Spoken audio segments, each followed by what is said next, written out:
Hello and welcome, everyone.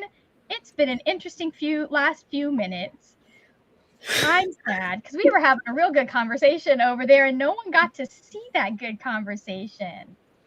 Listen, we can always reboot the conversation. What were we talking about? Oh, we were talking about our Kindle We cases. were talking about Kindle cases and like the fact that I repurchase stuff. Like there's just like there'll be certain things I'm like, well, this is perfect for what I want. Yeah, to be honest, I would almost purchase this for my Paperwhite just because the plastic case on this one is a hard case. And for some reason, Yes. Mission, when they came out with the new Paperwhite cases, made them like the flexible PPU or whatever. And I don't like it. Hi, Fred. I quit. Hi. I'm going home. I'm gonna eat this bacon. I'm gonna move to Texas. I want to know why Texas. Why Texas? Why Texas? Of all Why places. Texas? Because my friend I'm Kate sorry, lives in guys. Texas. We'll get back to books in a minute, but we really do need to, like, arguably Texas.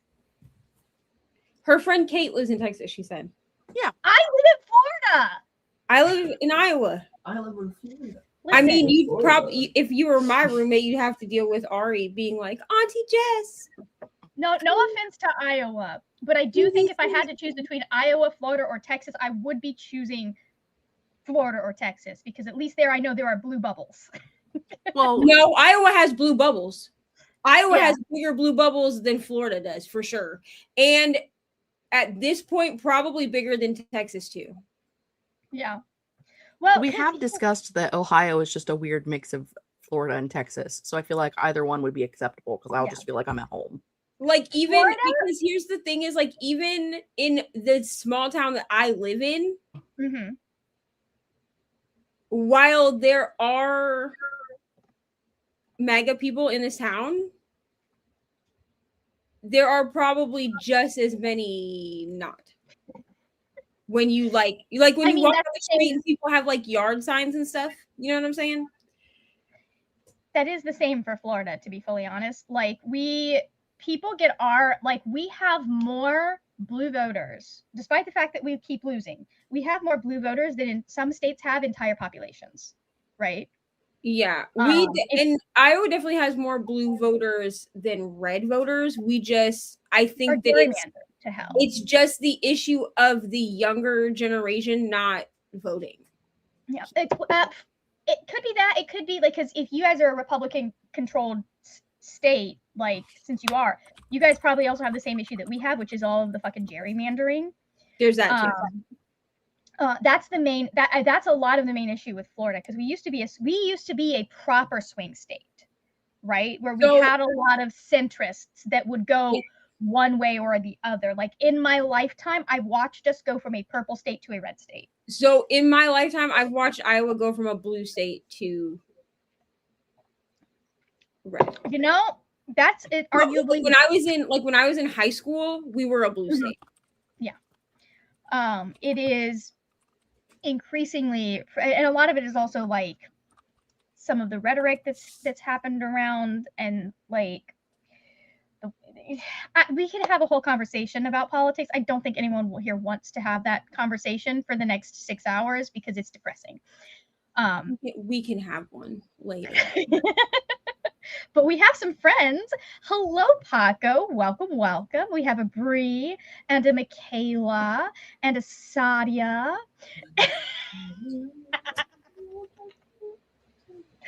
Yeah. I did post on the tab, like on my community tab, and it was like, we're gonna go to Margaret's. Yeah, so for those that didn't get to see the 5 minutes that Neva and I were just riffing backstage, like we're like, okay, Jess is gone, she'll be back, because we assumed it's like StreamYard where it would come back and you'd be fine. But apparently, you usually so you have like on StreamYard, you have about 10 minutes to get back to to get everything back up. Like for the host to get everything back up before it starts kicking people off. So me and Margaret I was like showing up like, and we were just like talking to each other, and then I was like, well, let me go see if I can pull up the comments, and I pulled up the playlist and it showed that it wasn't live anymore. So I was like, I don't think we're live. So I clicked on it and it started me at the beginning of the stream. So I was like, we're not even live because we were worried that you wouldn't be able to go in and stop it. It took care of that for Jess. Anyways, so we were gone. It was just for like blank 5 screen. or 6 minutes, chit-chatting. But hello, Tania, by the way. Hello, we have an Eva. listen. Knowing the bad parts of both, if I had to choose a state, I still would be choosing Florida, just because I don't know, somehow in my mind Texas is worse. I don't know if that's actually Texas, true, but Texas politically is definitely worse. Oh yeah, absolutely. We do have DeSatan and his all his shit, but also as long as he is still in office, I can't live back underneath him. I cannot. No, I don't blame you. I am fully recognizing that like a lot of why I am okay like staying here is because I know that I have a level of privilege, and that is part of why I'm staying, because I'm like, well, that's fair. Like, people are working to change, and I'm someone who can be here to help with that. And I'm at less risk in helping. Yeah, something like, and it's, I mean, yeah. My favorite, the most annoying fact that I know about Texas is why Oklahoma exists, which is because Texas was willing to give up part of its territory so that it could not be a slave state, or so that it could be a slave state. Like, it was like, we'll give up all of this land. That's why Oklahoma looks the way it does. We'll give it up. We don't care. Right. It's more important. Like, I live in Florida. I mean, a lot of people should be. Aoife, I am respectfully going to tell you to shut the hell up on this. Y'all don't fucking know what's going on here. Like, we have a bad rap and people talk shit about my state. Oh, here's the thing. Florida definitely gets a bad rap. I just personally deserved, but there are also people doing the work here. Yeah, as someone who lived there for almost a decade, like not knowing really anything about Florida at all, other than like what you hear, I guess, on TV or what you see like in movies, right? Which honestly, in movies, you know, it's always like the vacation spot. So I was like, okay, whatever. I personally cannot live under DeSantis again. No. I wouldn't expect anyone to want to live. And truthfully, that's my only gripe with Florida. I enjoyed living in Florida. Yeah, my thing with Florida is like it is not a state that I would feel safe telling anyone who is on the LGBT plus spectrum coming to. If you like, it's one of those things where I'm like, if you do not feel safe here, do not like. I'm not going to tell you should know that. Like, I can't guarantee your safety. On the other hand, I fucking hate the way that like we're one of the like people be like, oh, we should just cut Florida off, and it's like, no, absolutely not. Like these red states are not actually red states; they're just fucking gerrymandered, bitch. Like, and also Florida's there's a lot of old people that live in Florida. And it's worse my mom like that. That are truly stuck in their ways because Florida is used as like a retirement state, which I'm not saying that it's terrible to live, by the way. Different, but because it's used as a retirement state, you get a lot of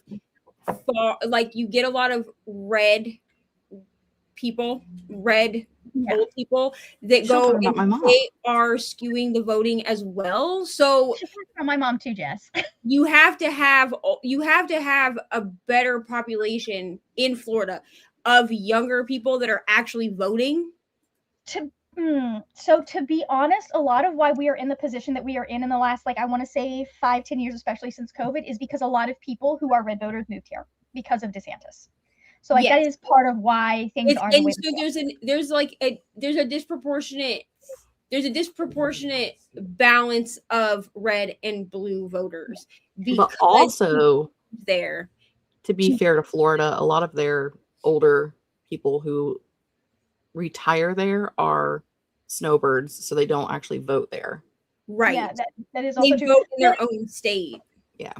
It's always so funny to me, as someone who has lived here for 39 years, it's always so funny to me when people want to like shit on Florida and like be like, oh my God. My favorite is like when they're like, Floridians don't know how to drive. And I'm like, so here's the thing. It used to be we had a specific number of months throughout the year that you could tell when the snowbirds were here because suddenly no one knew how to drive, right?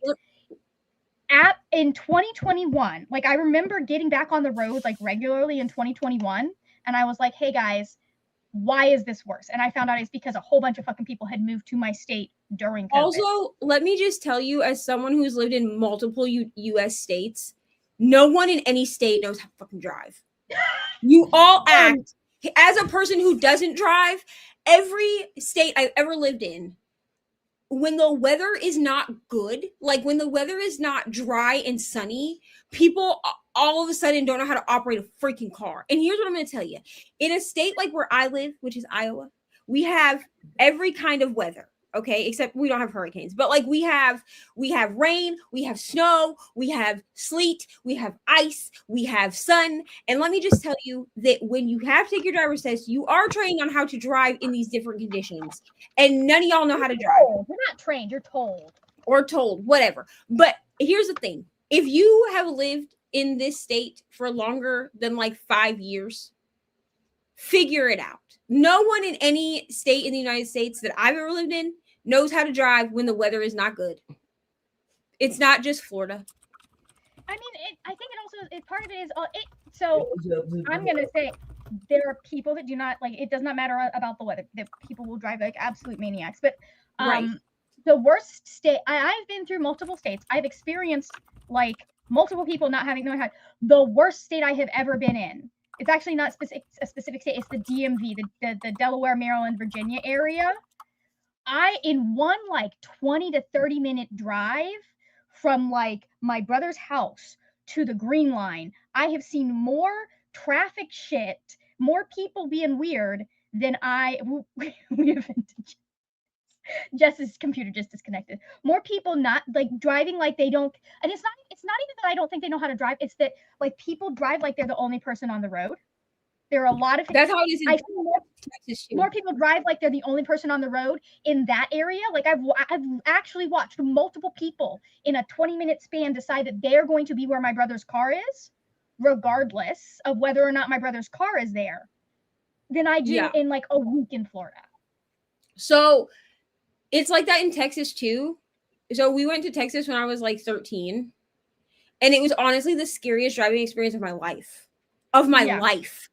Do you understand me? Like, we were in a minivan and my dad was swerving through traffic like we were in a four-door sedan. Like, what do you mean? Like, scariest driving experience of my life. Like, I honestly I'm traumatized to go back to Texas simply because of the driving. I don't blame you. Aoife is editing for Monday. I'm panicking on the schedule I put myself on. It's okay. There are even red hat people in my town figured that one out. They seem to be very confused what country they're in. It does not. So Camille's in Canada. I know but knowing Canada's history, it does not surprise me that there would still be like that there would. You guys are a little bit ahead of us on the timeline of like actually figuring shit out and trying to do better. But that doesn't only a little. Yeah, there's a lot of Canada is progressive to a point, but I am like so very well aware of like how many like the racism issues. We have the same racism issues. You guys are just a little bit further ahead in like getting. Now I don't know if getting rid of them is the word, but like dealing with them. Yeah. Hello, we have a Steph. There were also a bunch of obnoxious men driving by my friend's house, staying in the back of a truck holding a potato. What? Why? The truckers made sense to me. I was like, that not made sense, but like I was like, I understand why this is happening. This I do not understand.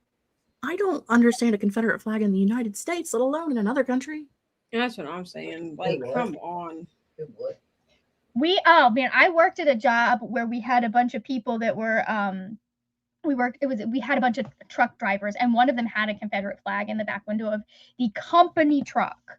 And the boss, I don't know that the boss noticed it, but we worked with a lot of like our warehouse manager was a black man. Most of our drivers were black men. And I remember him being like, hey, this is not appropriate to have in a truck, putting it. And I was like, nope, you're right. That's not appropriate. That is absolutely not appropriate. And it shouldn't be in there. So that was, I don't remember how. I think they told Jay to take that out of his truck. And I was like, I lost so much respect for that driver that day. I was just like, yeah, no. Oh, I hit a button. Okay. I mean, Listen, it's been a morning. I hit the stop mic cam button. That's what happens when you hit that button. I don't know why I thought something different would happen when I hit that button. Jess just said, you know what, I'm gonna leave and come back. It's fine. She needs a break. Yeah, I understand this. It happened. It's been a morning. It was me. Anyways, Rhode Island has been blue my whole life, but I've definitely noticed an increase in red voters in the past few elections. We have a few red towns, but mostly we just copy Massachusetts. Yeah, and it's there's so much stuff behind me. Though I don't sit in a car with my mother if I can avoid it, because that woman is a terrible driver. I've seen her take her phone out at the wheel and snap at me for admonishing her. Listen, this must be like an older generation problem, because my grandmother, love her to pieces. So glad that she's still here with us. Only in the last 10 years has she stopped trying to do a full face of makeup while driving down the road. I feel like she'd put the base on, you know, like her foundation or whatever. But then, like, why are we putting mascara on in the rearview mirror as we're driving down the highway in the middle? Is your grandma Gen X or a boomer? My grandma would be a boomer. My mother would be a very boomer thing. That feels like a very like boomer on the way to work. We're doing, and there are certain things that you can do, I feel, in the car as you're driving, to do makeup. Here's the thing. I don't particularly mind people that are like talking on their phone. Like that doesn't, texting bothers me. Like I don't text unless I'm stopped. Yeah, my grandmother is a boomer. My mother was Gen X. Yeah, like I'll pull my phone out. I typically have I don't actually answer while I'm driving because I typically have it hooked up to my stereo now, like via Bluetooth, and I don't want to be having that conversation over Bluetooth, like over my stereo and having to deal with the echo and all of that. But like before that was my setup, I'd answer a phone in the car. And I don't necessarily think that talking on the phone, like that's kind of the same as just having like a verbal conversation, to me is the same as having a verbal conversation with someone in your car, right? Yeah. The texting though, like you have to actively look away from the wheel in order to text. Texting, like you have to actively be paying attention to your phone to text. Diva on the road.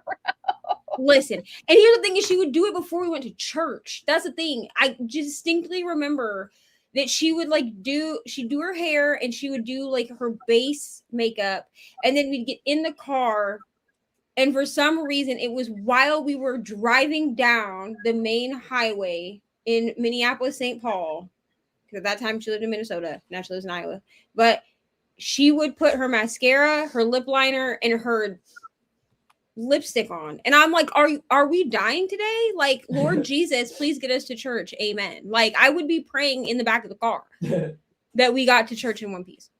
I feel like lipstick is one you can do while driving. I don't know that I like mascara. I can see people thinking you could. I simply would not want to do it because I would be afraid I would poke my eye out because you can't look at the mascara. I'm not. Like, I don't know what I can do without looking. Drive with one hand. Mm-hmm. And be actively looking in the rearview mirror, putting on her mascara. Like I don't even know how she saw the road to drive.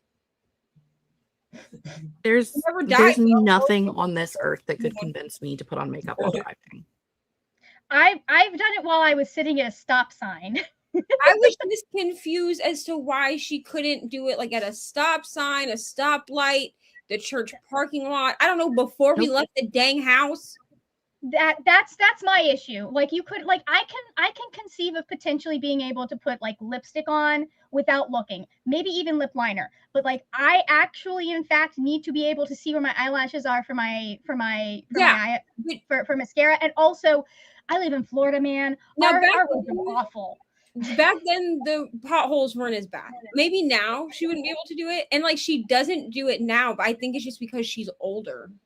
Yeah. You know what I mean? She's judging 80 years old. Mother for a moment because she is texting. No, I also would not be in a car with your mother. I would not text. I will, like, if I am at a stoplight, I'll shoot off a quick text. but I do not do that shit while I am driving. But it would have to be quick. Like it would have to be like a quick, like yes, no, maybe so kind of an answer. I might go a little, like, it depends on the stoplight, because some of the stoplights I know I've got a good like minute and a half before we're going anywhere, so I can in fact write an entire essay. It's going to be full of typos. But you can sit right. I mean, and if you're in an area that you're like used to, then you know how long your stoplights are. It's technically still illegal. Like you shouldn't. So I try not to. But like if I am trying, like if I'm arranging stuff, I don't care. Ohio is a hands-free state, so it's illegal to even be holding your phone and talking on it. I don't think we're hands-free yet. Yeah, Iowa is a Iowa is also a hands-free state. Like you're not supposed to have your phone in your hand. So most people, like if you look at people's cars, most people have like some kind of a like a phone holder attached to, their dashboard or the the vent or something, because technically we are legally we are a hands-free state. Yeah. The car before the one I have now did not, it had like an auxiliary thing, but like you literally had to plug your phone in to, like, there was no Bluetooth. So there was, your phone had to be plugged into the car. And so I never even, like, my phone was in my purse in the back seat. There was no texting. There was no talking on the phone. There was no audiobooks. No, like, I had an old iPod Shuffle that had music on it that was hooked in, and that was it. Like, there was, like, you call me while I'm driving, you'll wait until I get to where I'm going, and I'll call you back. Like, you will also wait till where you get to where I'm going, because I don't like having calls come through on my earbuds. I have that turned off. I still don't always answer the phone when I'm driving now. If it's my mom, I'll answer, but for most people, I wait until I get to where I'm going. Yeah, no. I don't like to do other things. I'll answer, but like I specifically turned off. I cannot answer phone calls using my earbuds, because I've had too many times when someone called me while I was jogging and like my music will pause, and I'm like, why is my music paused? And I'll tap it, and then it'll be like, oh, hi, yeah, and it's a client, and I'm like, no, we can't do this. No. So, but no, it's so we're not a hands-free state yet, and I think that it is, like, it's really frustrating, because again, I don't think there's any issue with like answering and talking on the phone while you are driving, because in most cases, because you can drive, you only need one hand to drive for most stuff, and for the stuff that you do need two hands for, that's an emergency, and that's a toss-up regardless whether or not you're going to be able to depending on what kind of car you drive. Some people have to drive a shift. Stick shift. That is true. But like the fact that people, like, I knew someone that he would like be driving down 275 and he'd have YouTube going in his hand. Like, this was 10 years ago that we had this conversation. He's like, yeah, I don't need to pay attention. He's like, I only need to pay so much attention to the road. I'm just like, you're a fucking moron, man. And then he wanted to know why I wouldn't date him. Anyways, but yeah, like it's all these stupid people that want to do everything else on their phone that just make it annoying. Okay. Anyways, we are judging your mother, Aoife, with you. We are.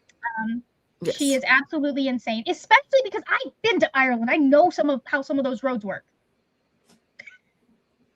I've never been to Ireland, but okay. Have you been to West Virginia? I know people that have been to Ireland, so I'm aware of also how the roads work. When we were in Ireland for the week that I was in Ireland, the roads gave me the same feeling that certain roads in West Virginia gave me, except they're just a little bit better cared for. If that makes sense. Yeah, that's fair. That about tracks with what I've heard. And the only difference is less of it was off a mountain. It was just really narrow and winding. But shall we, now that we've had our chit chats for 30 minutes, we had to make up for the chit chatting we missed on Jess's stream when Jess disappeared. Oh, Jess, here, I'll show you what you missed. I was talking about this cool case I got for my baby Kindle. Okay, now watch. Is it magnetic? Yeah. So this is like a magnetic strip here. I added this pop socket, and then it has the clear case on the back, and then I can take off the cover because I don't like folio covers. But I also want something to like protect the front of my.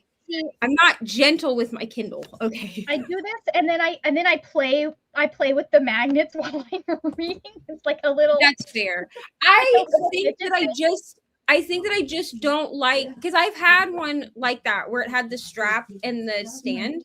I think that I just don't like the strap. Mine's a keyboard. I do like the strap, but I also I use it. That's fair. Yeah. This is the one I guess you could say dumb device that I have. I wish I could I miss having an iPod that just was music. I miss that. Honestly, me too. You can still purchase them. I only know that because I purchased like an iPod Touch for Ari a few years ago, and then I left it on the top of the car. It was my fault. Anyway, and like I also miss having just a device that only had music on it. Like single function devices. Like I don't want my phone to be a single function device, but there are certain things I'm like, it would actually be nice if I could have this as a single function device and not have to use my phone for it. I almost would like to have it. Okay, so I would almost like to have like an iPod Touch, right? But that only had like, and it would require Apple to still be updating them, and I don't think they are at this point. Like, I think you can only buy them refurbished. I wish they would come out like with a new iPod style device, because I would actually move like my Audible and like my audiobook stuff and my music over to that. Yeah. It would be nice. Like, I don't know. Off my phone, because honestly, like all of my like screen time, most of my screen time is taken up by YouTube playing in the background, because I will turn YouTube on while I'm doing other things, but I'm not really watching it. I'm just listening to it. Podcasts, music, and audiobooks. It would be very like, so that like maybe like I guess, but you could like arguably do like an old phone. My thing is, I would want something that would be able to operate off of. Well, I guess you could download stuff. So I have an old iPod Touch. It's no longer updated, so most of the library apps don't work on them. Yeah, I don't. I have I have my old iPod Nano still. It does not function unless it is plugged into something, but it does still have the first four Taylor Swift albums on it and Hamilton. And honestly, the only reason that I would want something that could attach to the internet is because I do utilize Apple Music. Yeah, that's my thing, is like, because of the way that music works now, like it would be hard. It would be more convenient to have it be able to connect via Wi-Fi so that I can like get my playlists down. But I would want something like, for example, I would want something that I could put YouTube Music on, because that is my music app. Right. And that's where I'm at, is like, I really wish, and I don't think they're going to do it. I don't think they're going to do it because I don't think that they feel like it would be worth it, because your phone is multifunctional, right? I wish that Apple would do some kind of like an iPod reboot that could attach to the Wi-Fi, so that even if that meant that I was downloading the music when I leave Wi-Fi, fine. I can download music and books and things like that onto my iPod, but it would make it so that I'm not attached to my phone. Because honestly, the reason that I even have my phone with me most of the time is because I'm listening to something. Yeah, I started carrying it because it was my clock, like, because I hate watches. That too. And I have no concept of time without it. It is 1:11, and I have distracted us yet again. So we're just gonna stop talking, and I'm gonna pull up. Hold on, let me get rid of this stupid screen because I don't need this. I'm gonna pull up Focus, and we're gonna do a sprint. Does that sound good? Sounds good. I'm gonna go and cancel my Streamlabs and do things. I mean, hold on, wait, we're getting distracted again, but this is for a purpose. Was it like do you know if it was like maybe potentially a problem with like your computer? Is it an issue with Streamlabs, or I'm just annoyed at the whole thing, and I never want to. I Okay, you never don't want like to it. look at a live stream thing ever again. She says, knowing that she has to stream tomorrow at 7 p.m. Yeah. I think most of the people that I know, and the thing is the ones that I know get used the most, like OBS, are ones you have to be willing to fiddle and experiment with, which is frustrating. So, but okay, so, and I think Streamlabs is one of them. But we shall go here, and we shall go 3, 2, 1. Let's go.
I am physically ill. This book. Send help. I feel like I do need a shower, but I feel like I need a shower with what just fucking happened. Stupid fucking book. Neva knows. Hold on. Okay. There we go. Anyways, I read. Hold on. I read to page 240 in Yesteryear, which was 25 pages. And just the rhetoric that she has just discovered being spoken about her, I'd burn everything down. And is she in the present or in the past right now? This is in the present. It is it's when Caleb takes her to see the live stream by the Manosphere dude. If you I haven't read it. I just know there's a past and a present. Okay, yeah. She's in the present and she has hold on, I will look this quote up. This is the kind of woman who's going to get our country back on track. None of that city woman equality of the sexes bullshit. No, this is a wholesome traditional Aryan wife. Oh, okay. Yeah. I hate the word Aryan, first off. Yeah. Because, you know. First off, I think it's actually supposed to be Aryan, but that's a whole other thing. Yes.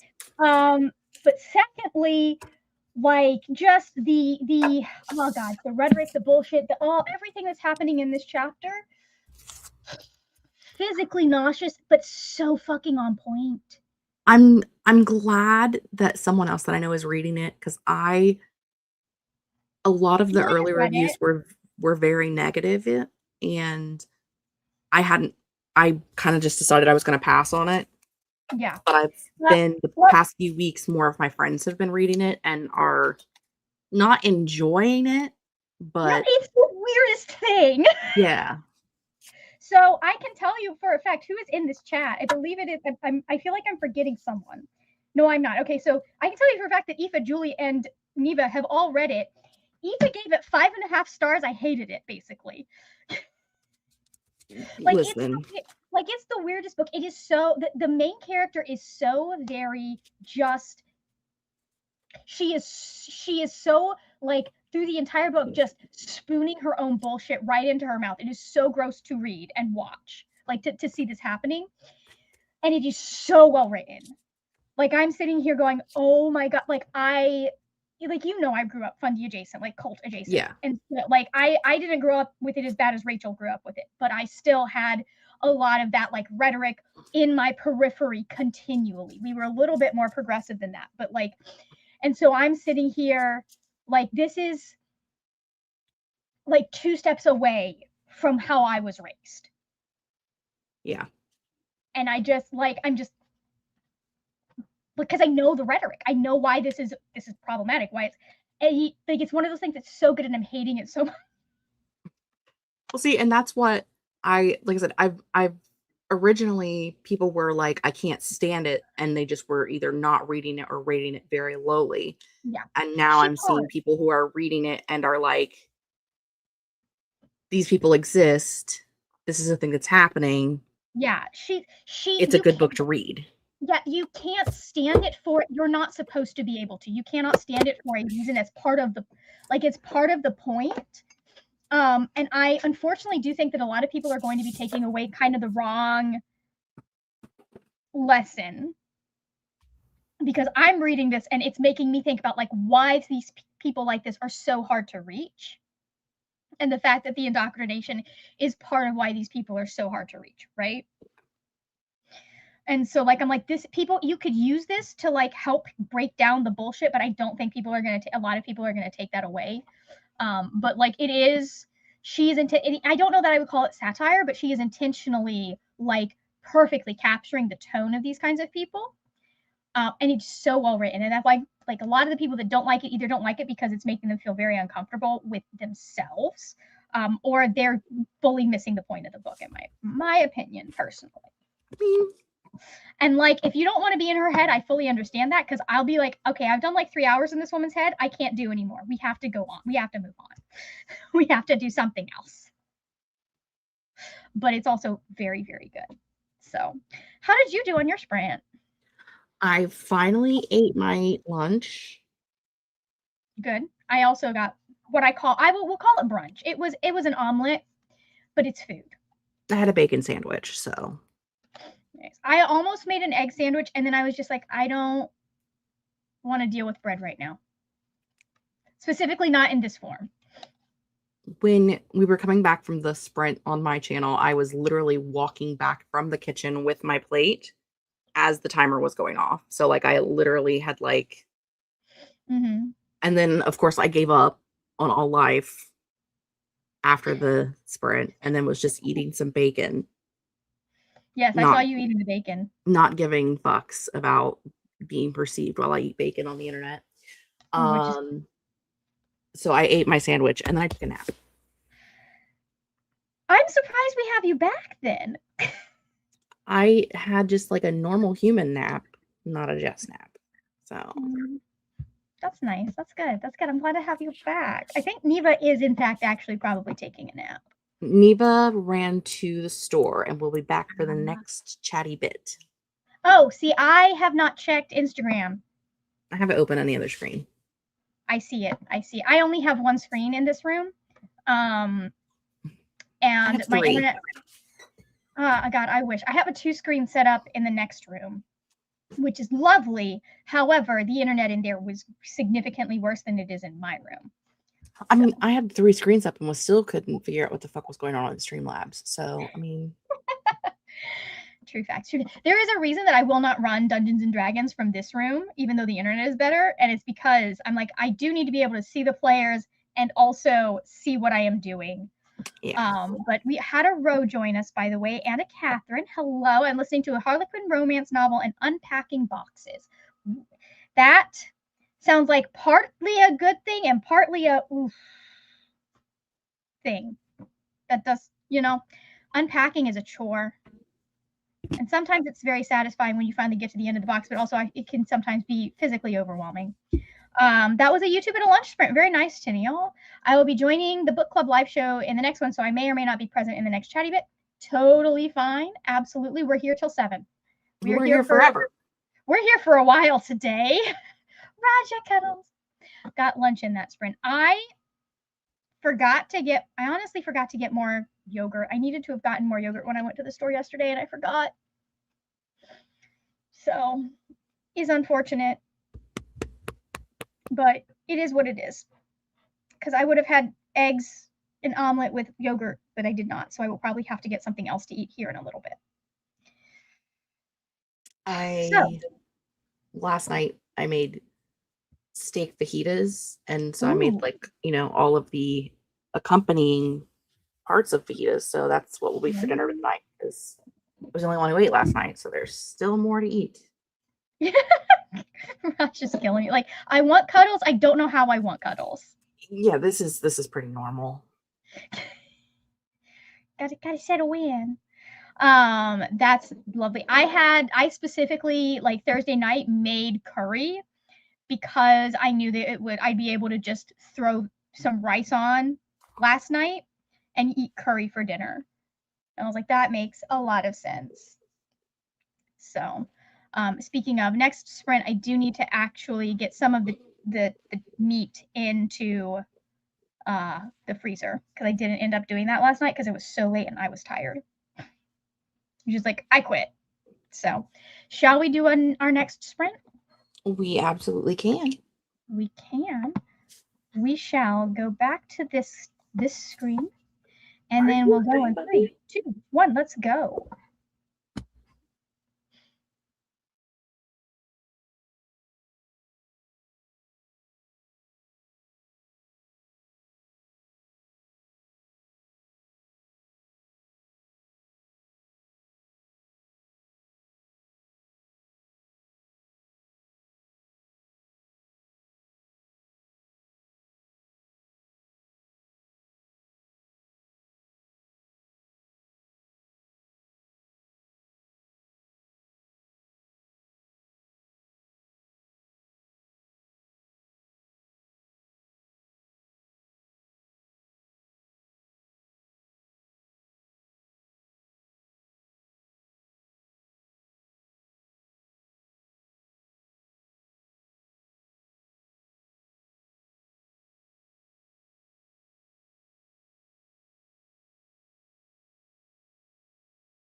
Hey guys, welcome back. We got a couple of assholes in the comments that think that they get to decide how I run things on my channel. So just so you know, I get to decide whether you get to comment. Bye, Jesper. And goodbye to Isaiah. I also just think it's crazy that people are like, I'm bored, I'm gonna leave. Okay. But also, like, I only know one sprinter who plays like ambiance or music or whatever during, actually I know two, and one of them only sprints on Patreon. Yeah, which I know because I'm part of their Patreon. I'm not dealing with having to find open source music. That is a whole hassle. That's a whole expense that I'm not going to deal with. So yeah, bye, Jesper. I typically never really started doing music during sprints because I usually do sprints with writers, and writers have their own playlist that they want to listen to while they write. Yeah, right. Most of the people that I know, including myself, if I want to listen to music, a lot of times I listen to audiobooks during sprints anyway, right? So I don't need the music. But if I am reading like a physical book, or I don't read physical books, so what am I talking about? If I'm reading an ebook with my eyeballs, a lot of times I will play, if I want to play a playlist that goes with the book, I will, in the author has one, I will play that. Yeah. Because that's usually what they're listening to when they wrote the book. So theoretically, it should fit the vibe, you know? Yeah, yeah. Well, how did everyone do? By the way, now that we've dealt with the trolls. I finished Throne of Glass. Amazing. So I'm now on to whatever this one is, Crown of Midnight. Yeah. Which, by the way, guys, that's why we don't do the music, because people are reading during these sprints, you dumbasses. So yeah, I moved on to Crown of Midnight. I had to run an errand really quick, so I'm sorry I missed your last chat. That's cool. That's the one that made me rage quit the series. Crown of Midnight. This is the one that Jess was like, I hate to be that person, but get to book 3. So here we are.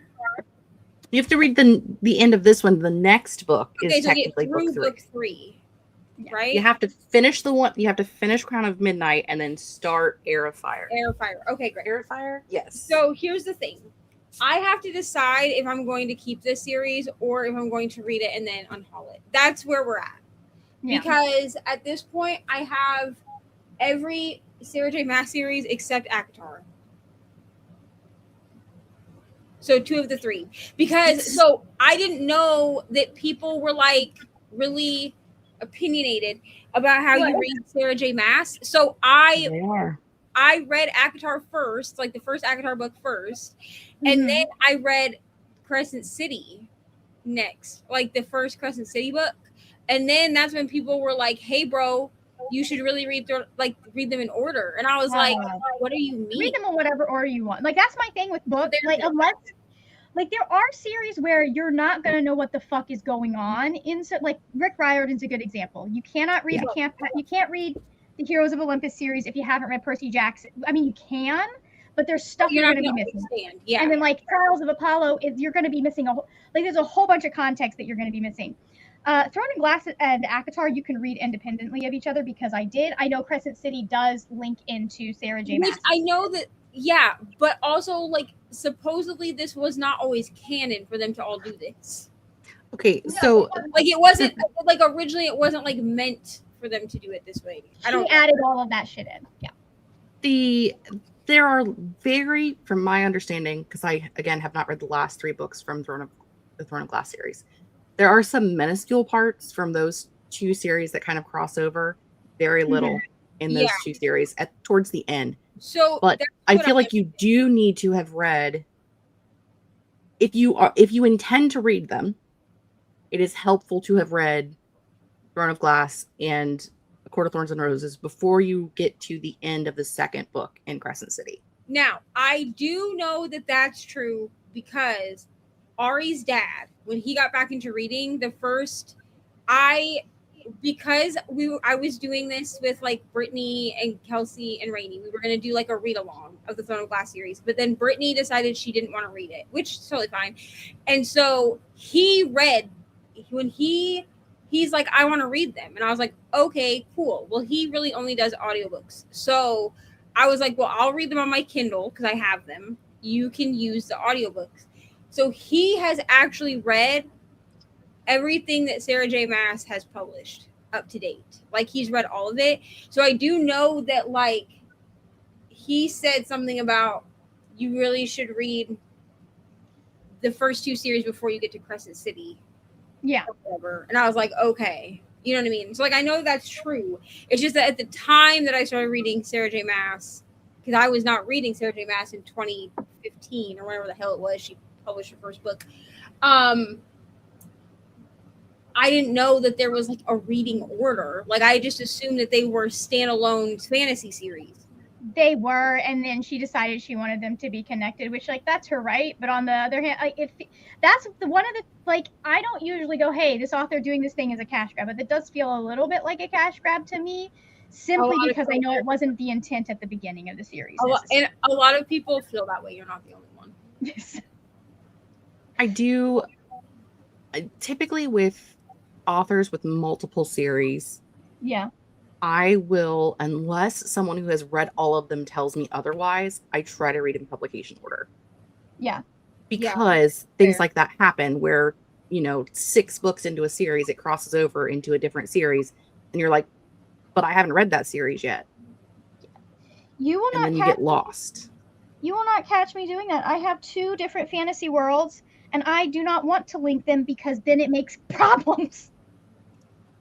I think, again, for what I have read, because I have not read the last 3 books of Throne of Glass, I do think she has done a good job at making it make sense the way that they cross over.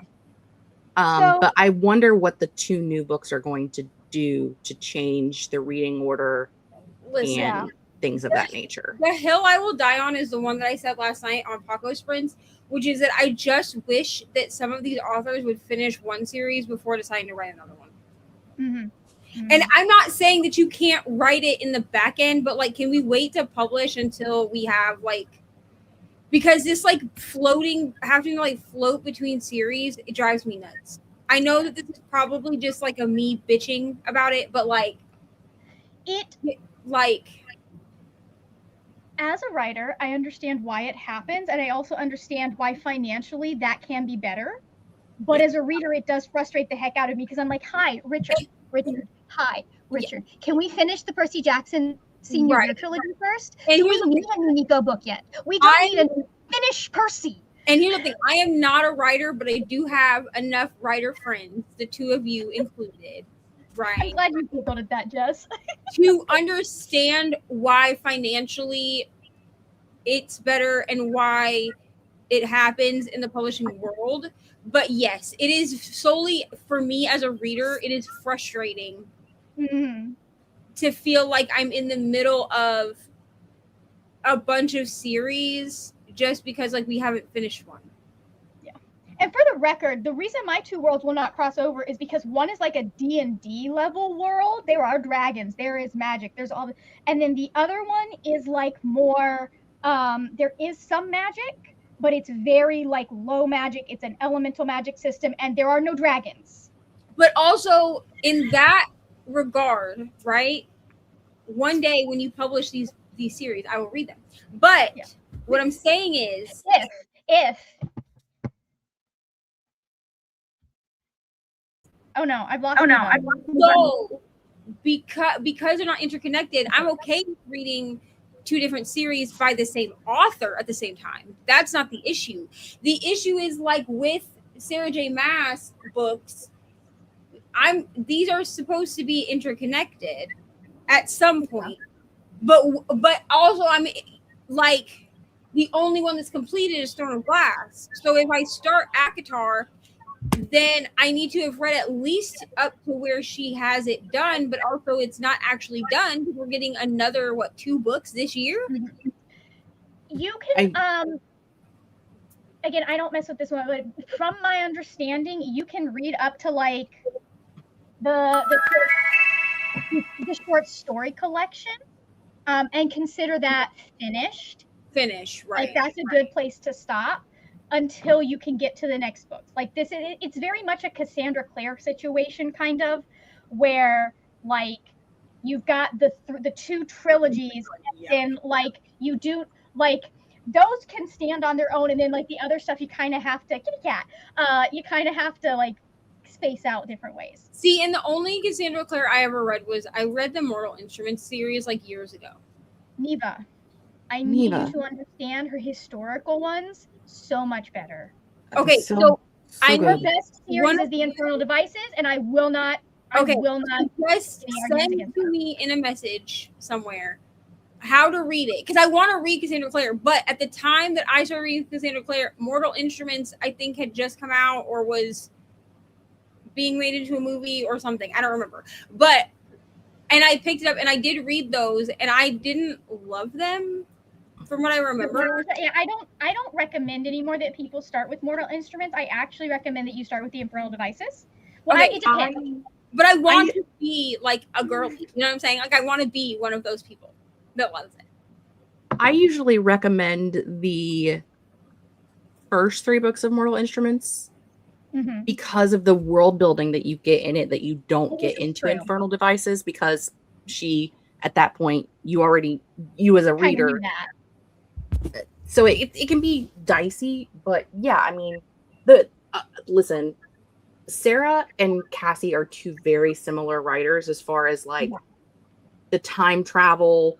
Nobody's time traveling, but you know what I mean? Like you as a reader are time traveling. Yeah. The way that the stories connect, the way people are related, you need to read certain things to understand how certain worlds work. It's a very similar situation. Yeah. Okay. But which to me it makes the most sense, at least for Cassandra Clare, because all of those books are in the same world, right? Like, whereas Sarah J. Maas, like I think we've got a multiple world situation going on, and I'm it is essentially a portal fantasy at this point. It is, yeah. So my thing is, I think that the best things that she wrote were the Infernal Devices. I think that after the Infernal Devices happened, she, like, you can see where she stopped having her editors give her feedback on how to structure her sentences, like actual feedback on what would leads to the best writing, right? Because every book, I want to say, starting with City of Heavenly Fire, every book that was released after that, she has an overwriting problem that is not being served. And my understanding, her adult books, they stopped editing her. Yeah, they did. And the same thing happened with Sarah. Like, she wrote so many books that were, 500 to 600 pages. And then once they become so popular, they're like, we're not going to worry about editing. Just publish the whole 10,000 page book. Which not why the book is in 2 freaking parts. Because this next book listen, I'm not too proud to say that I watched the whole 2-hour Calling Her Daddy podcast. Okay? I did, because I'm a nosy bitch. I'm nosy. I gotta know what's going on. And I watched it. And it was supposed to be 1 book, and she said that it was too long, so she's had to make it into 2 books. She said that on the podcast. Yeah. That's why we're getting 2 books, because we're really getting 6 in. The next 2 books that come out are from 2 different series, I think, actually. I could be wrong. Or it's that we're getting part 1 of the ACOTAR book and then another book in the other one. Yeah. But I know that the podcast episode. I'm pretty sure it's the next ACOTAR book is the one that is split into 2 books. I have no idea. But I think you might be right. I think we're getting 2 books in 2 different series. Like, we're getting a Crescent City book and an ACOTAR book. They are both ACOTAR books, according to Paco. But they're both ACOTAR. Okay. So here's my thing. In 2 books. That's why we're getting 2 books back to back in the ACOTAR series. So I felt this way about A Court of Silver Flames, and I will die on this hill, which is the 4th-ish book in the Court of Silver Flames. It's the 4th full novel. Yes. Yeah. I feel like she gave all three of the sisters a trilogy worth of character building, character growth, etc., and plot. Right. But by this point, she's shoving it all into one book. Into one book. And so it makes sense that it would be split into two, because it probably is 3 books worth I just of wish stuff. I just wish that she would do this. And maybe this is just giving her an idea for more of a money grab. But like, I kind of just wish that she would have kept Akatar as like the Feyre version, and then written 2 other series, because I personally like Nesta. Like, I am a Nesta girly. I love Nesta. If you want. So I would read a full series. Now, I don't know that I would write. I don't know that I would read a full series about Elaine. I agree with you, Paco.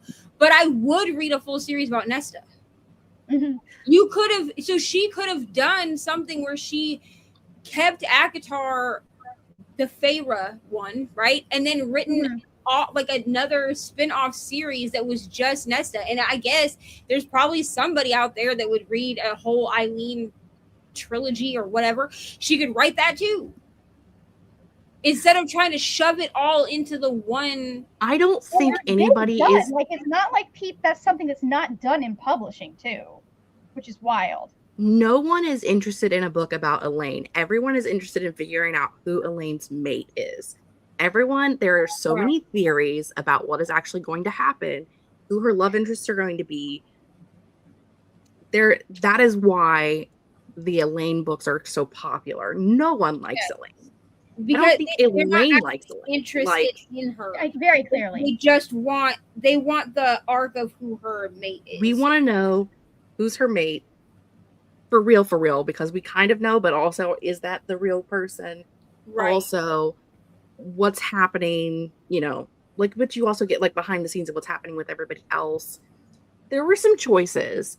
There were some choices at the end of the last book that Nesta made that I didn't fully understand, because I expected different things to happen.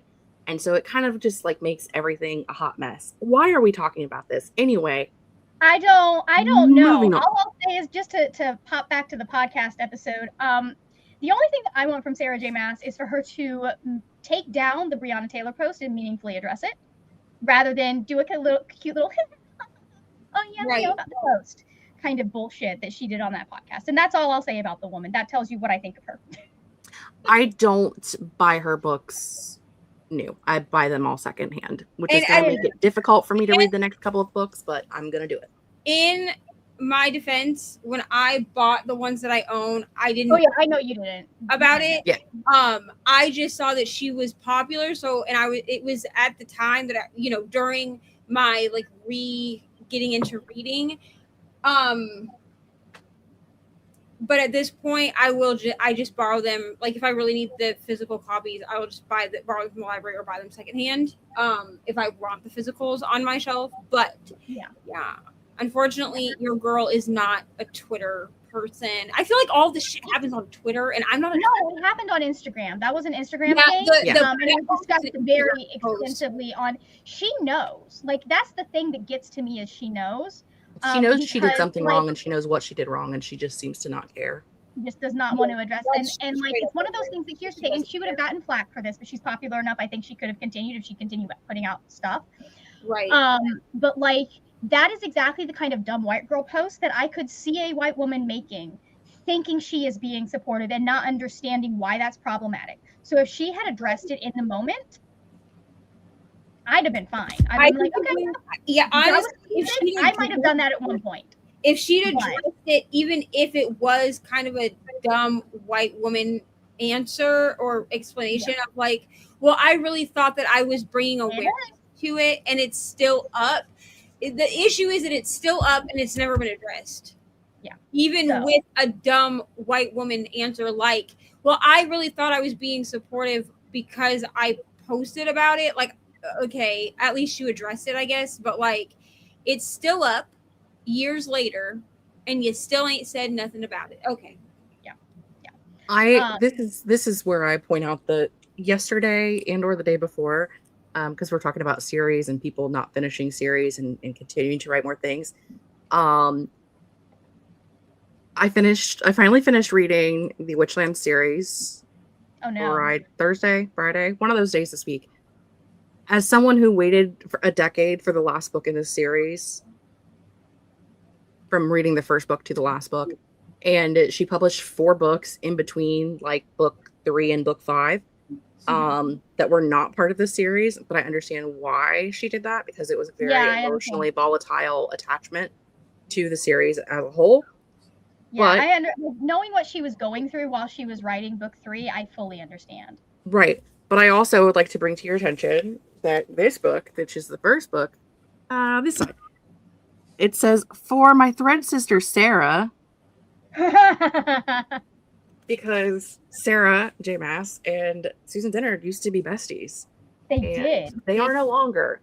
And that is part of the reason why I do not buy Sarah's books, because I don't know what went down, but I stand behind Suze for all things. Suze is not perfect, but I do think that is something Suze is exactly the kind of person that could have called Sarah in on that post and been like, hey, this is not cool. But I don't think they were friends by that point anymore. I think the schism happened way before that. So interesting. I'd be interested to see where Susan stands on Palestine, because that might be another breaking point for them. Probably. So it also could, I mean, considering what Susan was going through around 2020, could also have been like Sarah. She probably was not paying attention to anything else going on in the world at that time, and I was gonna say, I have known people who have gone through infertility struggles and had friends cut off people because of how insensitive they were about shit. So there are a lot of different things that could be happening there, but anyways. I mean, she was literally like bleeding to death during the first week of the Blood Witch release from a pregnancy loss. Like, shit was bad. And so, I get why she stepped away from that series for so long to work on other projects, because it would be hard to get back into it. I've had a friend that went through multiple pregnancy losses in a very short amount of time. I think I think it got up to 5, in a 2 to 3 year period. It's wild. That it is, and they still don't know. She has a little boy now. They still don't know what was wrong, but I know not firsthand, but from watching how this affected my friend. Because she was someone who would get up on, because she was a youth pastor's wife, and so she would get up and she would talk about it, and she'd be like, hey, because I know there are women in this congregation that are going through this, and I need you to know you're not alone. They had the whole church rooting for them, but it was one of those things that just I have seen how traumatic that is. So and hers were relatively uncomplicated. Right. It was just there one day, gone the next, and so I can understand why that would be why she would need to go, hey, right now, I would rather she had she said why she was taking a break from the series. And I was like, I would actually rather you do that. Yeah, I'd rather you be able to give me that full. It's the same reason that I believe Tracy Dion took some time with the Legendborn series. Yeah. Because the backlash to that book is a completely different situation, but the backlash to that book was so traumatic for her that she needed more time. Yeah. I think specifically with that, after, because she'd written Bloodmarked. So in those situations, I would actually rather the author take the time to do it in a healthy manner. Right. I don't know that everyone in the Western, or in a global North audience, I guess Japan technically is the global North, but in a Euro-American kind of audience would be familiar with a lot of this stuff, but having come up in the manga community to some extent, that is a very regular thing that you'll see mangakas say, hey, I have to take a break for my health, and the communities around them are usually so supportive. Yeah. Well, they, to again say the difference between Suze and Sarah is to say after she did have her daughter, Susan had her daughter, she was very vocal about and has worked with organizations for women who are pregnant, in specifically women of color or who are in lower income areas, because she flat out said if she had been a woman of color or in a lower income area, she would have died giving birth. Yeah. Because her birth was so complex.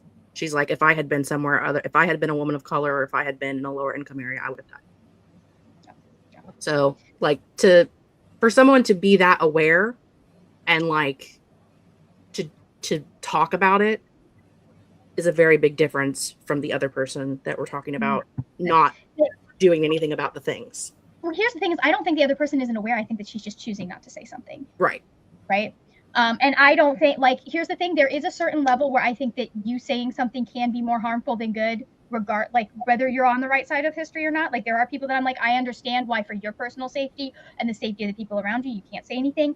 I don't think that the other person is big enough for that. No. I don't think she's going to be getting death threats from the president. So, but Catherine Cast says, I got my Walmart pickup and I can now see in my new apartment. Missed all the drama. You're good. We had a couple of people that came on. We had Isaiah come in first.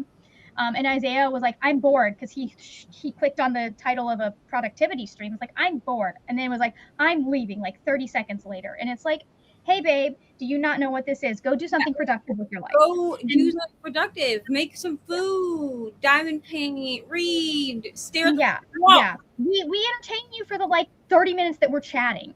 And then we had Jesper come in, because I asked Isaiah, just in case he was still here, like, what were you expecting as a productivity stream? And Jesper goes, music. And I was like, no. And he's like, give us beach music, full music. Blah, blah. And I was like, no, bye. You can leave, or I will, remove you. Right. Which I did. In the words of every Midwest mom everywhere, don't let the door hit you where the good Lord split you. That's what I'm saying. Like, let's go, bro. What the? Hey, we had a productive nap. We love this. We love this. I had a nap earlier too. Go pay your bills. Go pay your bills. No, I'm not going to do that. That's what I'm saying. Like, I'm assuming that this was talking about the Susan Dennard thing, because like she talked about that on the internet. Like, she's been an advocate for women's maternal health. Yes. Like, since she lost the first pregnancy, but she also talks about a lot of stuff on the internet that a lot of other authors don't talk about. She was one of the very first people that I ever heard or seen on the internet talking about how much she made in her advances for the Something Strange and Deadly series, and like actually broke everything down in a way that made sense. Yeah. V.E. Schwab was also really good about that. Yes. I remember her, like, a lot of how I look at advances. I mean, it's ever changing, but like a lot of how I look at advances and how I want like my first book deal to go, it has been influenced by those two women. Yeah, because they actually shared information that was helpful, and instead of like gatekeeping all the knowledge. Yeah, like there's a part of me that really wants to like, I'm like, can I get an advance that will be easier to earn out? But then I also know that there are people who are like, hey, but the big advance, if they give you a big advance, they're more likely to like actually put marketing dollars behind your book. And it's like, okay, well, this is why we have agents. This is why agents exist. This is why agents exist. Thank you. I can do everything else for me. It's the marketing of me that I have issues with. So anyways, do we want to do another sprint, my friends? Do we want to? I mean, we're going to be here for another 3 hours. We probably should. Yeah, we should, because like my voice is getting a little tired, so I probably should rest it for a bit. Exactly. I need to read some more of this book because it's really good. I'm not very far in. I gotta try to get as much of this other book done as I can. I'm gonna go read more of Yesteryear. That last sprint was actually just me going on TikTok. Like, I got on TikTok to talk about Yesteryear, and then I had to go laugh at some people that were saying that that homophobia and transphobia are applicable to people who are afraid of Trump. And I'm just like, I wish he was imaginary, babe. Anyways. Me too. It's the stupidest clip on my way back from Walmart. Well, if you all said no, I guess you would just have to leave, Paco. Right. Go be bored somewhere else, Paco. You can go hang out with Isaiah and Jesper. Yeah. I'm sure that's exactly what Paco wants to do with his. I have no doubt that Isaiah and Jesper are anonymous accounts that two sad little dudes who live in their mom's basement created. We definitely so are. They're just like trolls that show up on people. I bet they have no videos of their own. None. Right? Not even if one. They're not bots. Yeah. So anyways, but we'll go here. And then we will go here and say, we're going in 3, 2, 1, let's go.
Give me one moment. We are, in fact, actually going to be blocking someone.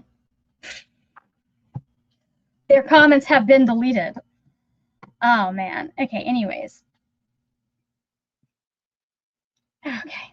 We'll get to the rest of that later. I really pissed some people off with that video I did earlier. So, anyways. What video did you piss people off with?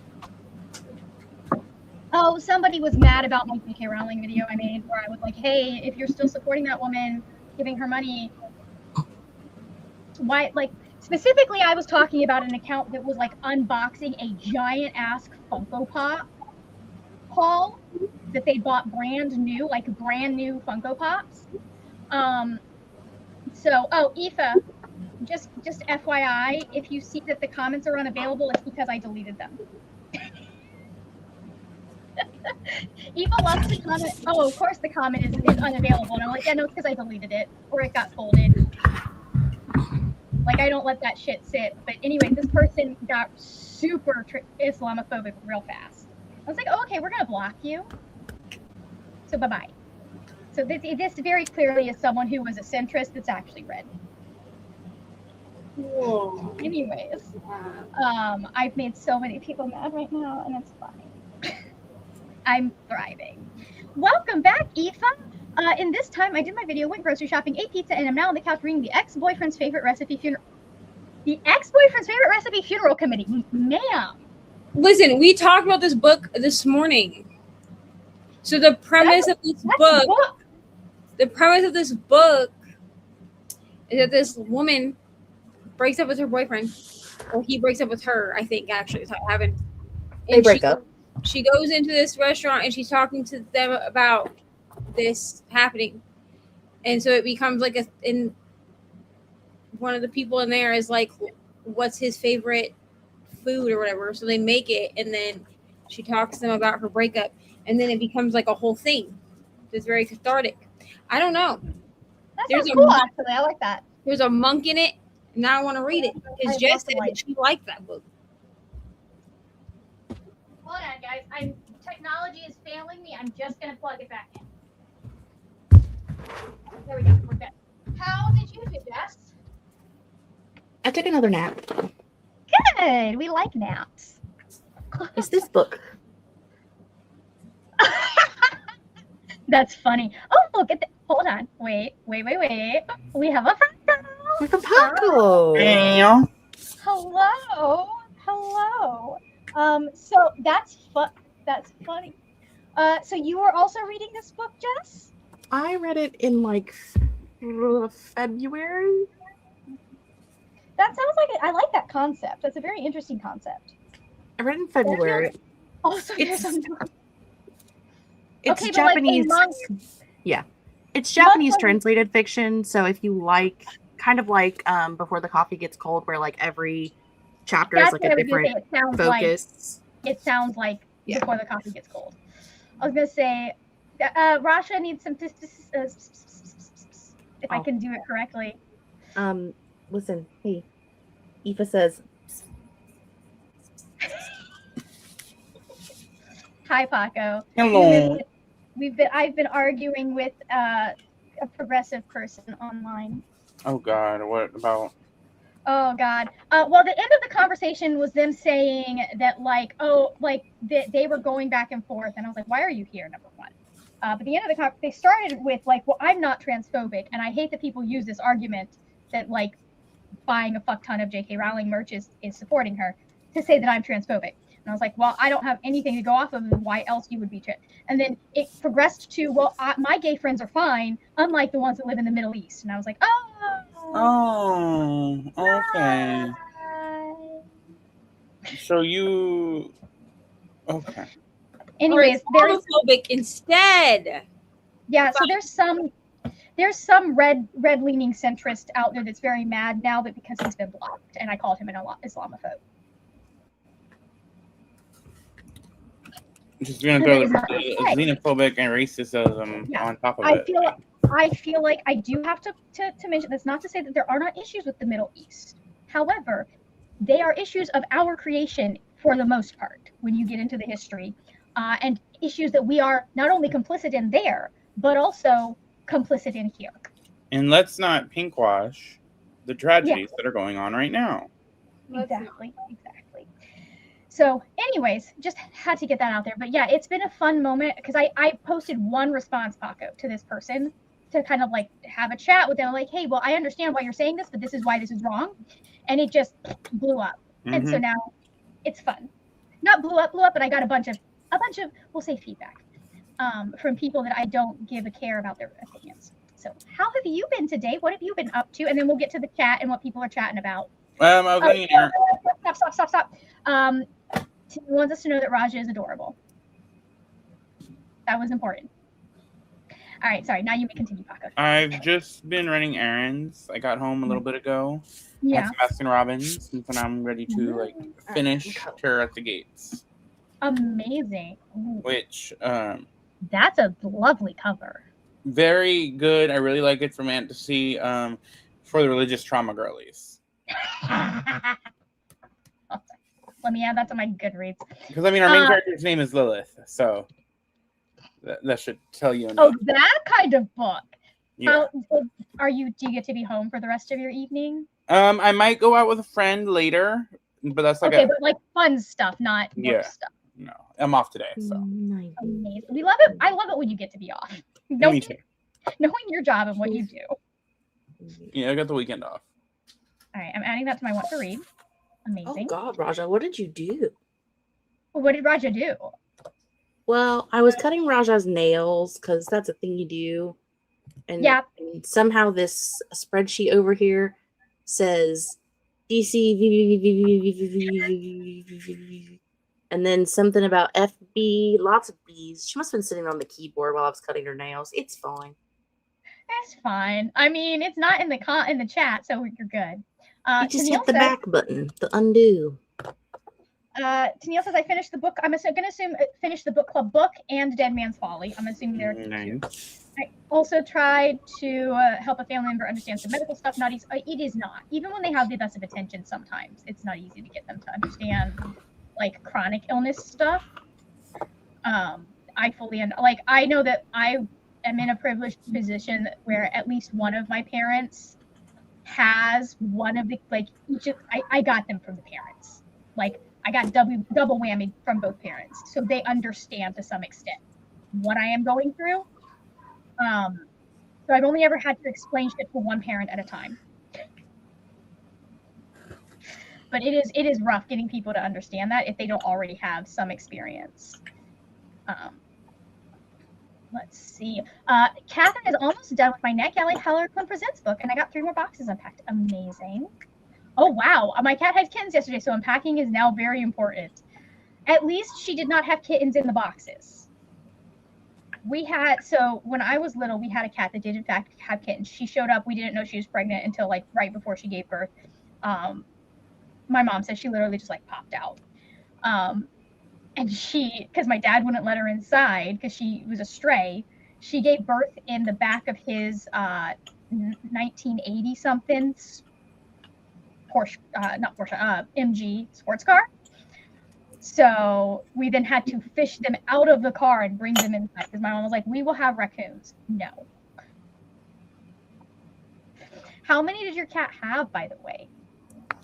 What kind of, like general, just like domestic cat kittens, or did we have a specific breed, that kind of thing? Or do we have a bunch of orange babies? Also received a book delivery and received Happily Ever After playlist by Abby Jimenez. Do we think this is is this the book you ordered, Tennille? I feel like Tennille might be one of the people that doesn't get on with Abby Jimenez. Like I feel like this is not a Tennille book. Yeah, I feel like it may not be. Raja. I like this angle of Jesse's camera. Oh, hold on. Let me get rid of this banner because that'll give us a little bit more room. There we go. That's why things are off. Like, why are we covering Paco? The message bar. That's hilarious. Yeah, my guess is that no, it was not the book that you ordered, Tennille. What do the rest of us think? I don't feel like this is a book Tennille would order. Mm-hmm. We're all in agreement that this is not the book that Tennille ordered? Yeah. Yeah. I generally don't read romance. This is not the book I ordered. Yeah, I was like, I'm pretty sure Tennille reads like a lot of like fantasy. Yeah, that's I mostly get it. Like, and here's the thing: is I get that. That's romance, especially Abby Jimenez romance, just doesn't feel like Abby Jimenez romance. From what I've heard, feels adjacent to cozy. That's what I'm saying though. Like I've read Abby Jimenez and I've enjoyed what I've read, but like it doesn't feel like a no. Tennille's not like a cozy book reader. What book did you order, Tennille? What were you supposed to receive? Catherine says 5 kittens, she's black, and her babies are black. She was stray adopted too. Yeah. And you're in Spain, right? I think you said you were in Spain, unless you were just there for vacation. That's a possibility. I could be very wrong there. I don't think I've read any Abby Jimenez. I read Part of Your World, and I liked that book. But I thought, to me, when I haven't read any Abby Jimenez, but I felt like Abby Jimenez is closer to like Elizabeth Henry than like Allie Hazelwood style, like romance. Oh, Emily Henry, yeah, she's closer. Abby Jimenez is closer to, I would say, closer to. Oh, interesting. Because I kind of get the same vibes from like her as I get from Ashley Poston almost when it comes to her books. Yeah, I could see how somebody would also compare her to Ashley Poston. Okay, I just got that joke in mind then. So here's the thing. I like Abby Jimenez, but also she sets all of her books in Minnesota. So when she does that, originally, if you didn't know, I was born in Minnesota. So when she talks about the places in Minnesota, I know where she's talking about. Oh, interesting. So it's fun for me. It must be nice to have that be the overarching experience of your state, because mine is just that people don't understand Florida typically. Like when you find an author that actually like it was from Florida, you can tell. Actually, the Jacksonville Rays, because Emily Rath lived in Florida. She's moved now, but she lived in Florida when she was writing those. I knew everywhere she was talking about there too, like the high, because she would plug in like highways and stuff like that into the. That's exciting. The most recent book that I've had this experience with, and I haven't finished it, but it's such a good book. Like I cannot wait to get it back. And it is The Reformatory by Tananarive Due. Mm-hmm. Like I knew she was from Florida when I read the book, and Anyway, you can definitely tell when someone sets a book in Florida and has never been there. Well, because they only said it in Orlando or Miami. Only been there long enough to like go to the beach and then go home, because I'm like, where were you? Because this is not, I'm so sorry to tell you as someone who has lived there, this is not what you think Florida is, brother. Like this is no. It's, speaking of beaches, Rachel and I are trying to convince Natalie to come down to Florida. I'm like, well, I will take you to the beach. I will take you to the beach that the locals go to. I will take you to the beach that's like the tourist beach, but it's the tourist beach that the people who live in the state come to. Right. At least on the West Coast. I feel that too, though, about when people write about California. Yeah. Because like if they're writing about California, usually it's like LA. Mm-hmm. And like LA or San Francisco, right? Yeah, but LA more than San Francisco. Yeah. Like, but when I think Julie Soto is the only author I've read where she's had her book set in Northern Cali that I've read, like my exact city. Read, what's her name? Olivia Dade. Oh, I do not know who that woman is. She's the one who wrote Spoiler Alert. I loved that book. This is a fandom adjacent kind of Game of Thrones. So okay, I've seen the cover. Yeah. She's dating Jamie from Game of Thrones. Yeah. Or ends up dating Jamie from Game of Thrones. When I first became friends with Brianna, that was a book she told me to read, and then I read it. I listened to it when I worked at Dunkin' Donuts in Indiana, and I loved that book. Like it was a very good book. I know most of it does take place in LA because they're all actor. Like there's at least one character in each series is an actor. But I've heard from Brianna being one of those people that like have lived in California, that there is some of it that is at least sounds accurate, but I couldn't tell you. I volunteered at a summer camp during July and that makes sense. Neil says I tend not to read contemporary or romance or romantic. I understand that. I was supposed to receive the Cautious Traveler's Guide to the Wastelands. Well, what you received is the that is of what you were supposed not even close. Like that's not even in the same ballpark. Like at least send something out of the same like genre or something. They may have similar ISBNs. I could even see that. I think Jess found out what happened. They probably had a similar ISBN. Probably. I was gonna think because like the titles aren't even close, but the ISBN it would make sense. Yeah, the ISBN would make sense. I was like, yeah, I could see if it was like a similar title. Similar ISBN makes sense. Maybe if they have similar covers, but I don't know what the cover of the Cautious Traveler's Guide to the Wasteland. I feel like I know. Hold on. Is this the book that I think it is? I could be completely also wrong. I totally agree with Aoife. Like I am not a plus size girly, okay? However, it really bothers me. This also bothers me when they write skinny people really stereotypical too. But it bothers me. I love that book. But it does bother me when they don't have good, especially if it's written by a woman and then you don't have good plus size rep. It makes me want to just punch you in the face. You know what gets me? Okay, I saw a TikTok about this that kind of gets me irritated about BookTube and BookTok. Is I will see books that are being labeled as fat phobic, and the people that are saying that it's fat phobic are all skinny people. Yeah. So the only way I'm gonna call a book fat phobic. Okay, so like I am not a plus size person. Okay. Because somehow like I don't know what exactly happened in the gene pool here on my like for me, but most of the women in my family are. Somehow it like, and I'm not sure if it's because I am like a more active person than some of the other people in my like some of the other women in my family, but like my sister is plus size, my mom was plus size, my grandma was plus size, my cousin is plus size, everybody is plus size. But I'm like that different genetics. I don't know if it came into play like from my biological dad's side of the family. Mm-hmm.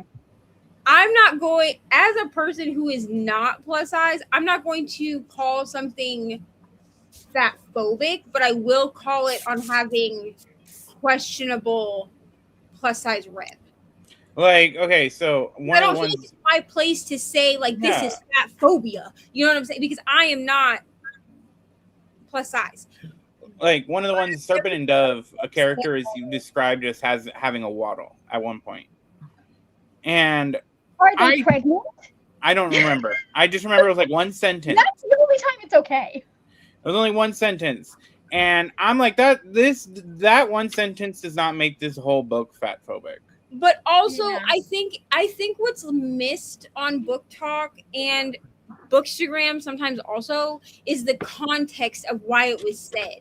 Because it's kind of like what Margaret said. Like, was this person pregnant? Because I don't care how big or small you are. If you are pregnant, eventually your ass starts to waddle. Okay?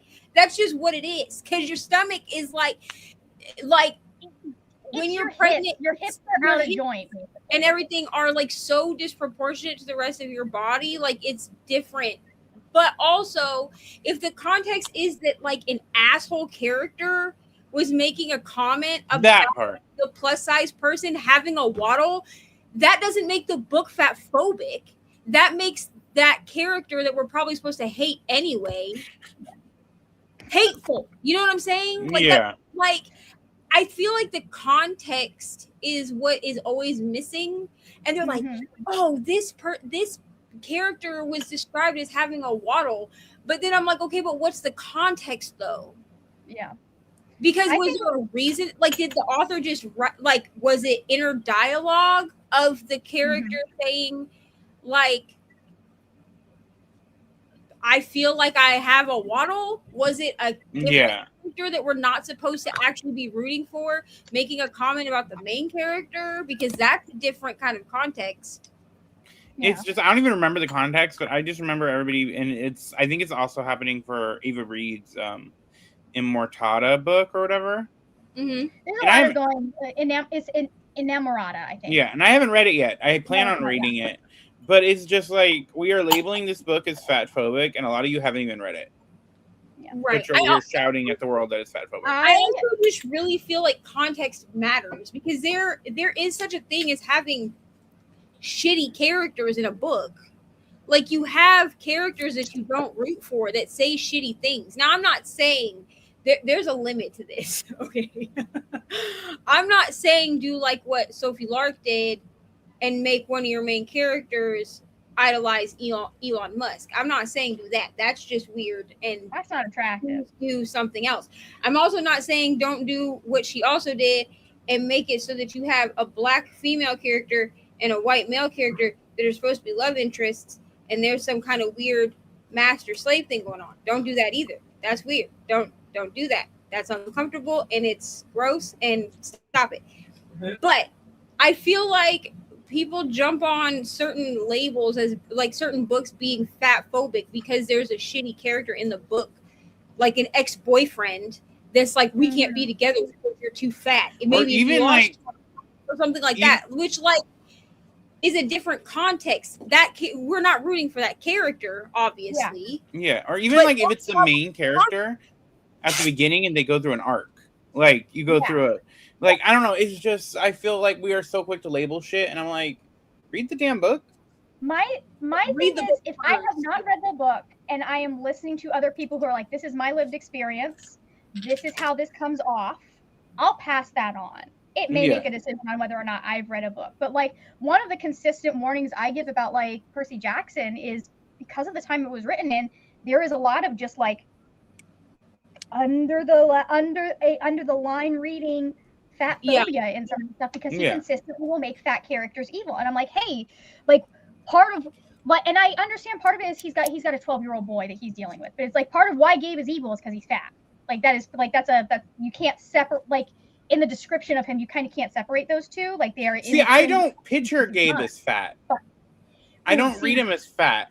Like I read him as a slob, and like, but to me that doesn't equivalate fatness, and it doesn't equivalate he's that because he's fat. He just also, it is explicitly stated in the book. Maybe because my mind Gabe is still like, because the Percy Jackson movie is the Gabe in my head. But I also think that sometimes we can't, like, I also think that society looks at certain things as you, like, if you're a slob, then you must also be overweight. And I get that. And that's not always the truth. Like, you can be a slob and be 100 pounds. You can, like, you know, like you can be. But then also, part of me is thinking, and this is just me, like, attractive, having conversations. Not all fat people are good guys. Like, like there can be fat villains, and just because your villain is fat doesn't mean that like you're fatphobic. Because it's also the same of like the gay characters don't always have to be perfect. Like gay characters be messy. I look for patterns in authors. If I see an author consistently doing something, like, because I feel like Rick does get better as you watch his books go on, and as I think he gets educated. But like, I look for things like patterns. Like, there's a book. Okay, so there's a book called The Daughter of Winter, and I was actually, because I have enough friends that have like talked about this, that I am always on the lookout for plus size characters that are represented well. And I remember there was a character that the way he was described in one of the most body neutral ways when he first came on, and he is the bad guy, and that wasn't the issue that I ended up having. But as the book progressed, every time we saw this character, he was eating something, and I was like messily eating something. I was like, this feels a certain sort of way, and I don't know how it feels, but just so you know, this is in here. It was like, looking for patterns, I think, is more important than taking one single line from a book. Well, and I think like Rick did a fantastic job, in my opinion, with Alex from the Agnes Chase series. Them being a gender fluid, and basically like them trying to explain it to Magnus and the kids who are inevitably reading the book. But basically by saying like, I can't explain how it is for everybody, like, but I can explain how it is for me. like that is such a smart take from an author's perspective, because you can't, for one, he's a middle-aged white guy. You can't expect him to be like the flag bearer of everything. And he got some shit wrong in that series. And he definitely did. He's gotten some shit wrong in all of them. But yes. I appreciate the fact that he actually wrote out the words, I can't tell you what it's like for everybody, but I can tell you what it's like for me, especially because it is middle school age children that are reading it. Yeah. And so they know that, like, just because there's a specific definition of something, it doesn't mean that that's what it means for them. They can be parts of one thing and not everything of that thing. He is one of the few white authors that I've ever seen, like, actually handle being called out, like, in what I feel is the correct manner. Because if you guys don't know, the Magnus Chase series, he got information about how Ramadan works from someone who was not, from my understanding is he got the information from someone who does not practice Ramadan in the way that most Muslims practice it. Okay. And so he put that information in the book, and a bunch of people reached out and said, hey, this isn't cool. And so he said, hey, just so you know, I recognize that this was wrong. I recognize, we're changing it. It's going to be updated in all future printings. I'm updating it in the, we're working on updating it in the audiobook. It is being updated as we speak on the ebook. And he's done that a couple of times where he's been like, hey, how I represented this at this time was incorrect. The only one that I think I've seen him, and I don't know where I stand on it, is like Raina. Because there are people that I've heard say, like, hey, like, it's very much something he's basing Raina's experience with her sexuality off of people he actually knows, if you know the lore. And there are people that have been like, but I don't like that, like, you put her in the, like, this, I think it's harmful that it's this representation. What is like, her sexuality? I believe, here's the thing, I don't remember exactly, but there was some, like, either bi or lesbian, something like that. And there was some concern about it in regards to the fact that she had at one point dated Jason. But I also feel like, because I know what you're talking about with that, and I also feel like there are certain people in the LGBTQIA plus space that seem to think that if it reminds me of like Christianity, to be honest, where like if your experience is not their experience and somehow it's invalid or it's wrong. And not every queer or gay or whatever person has the same experience. Not like, a monolith.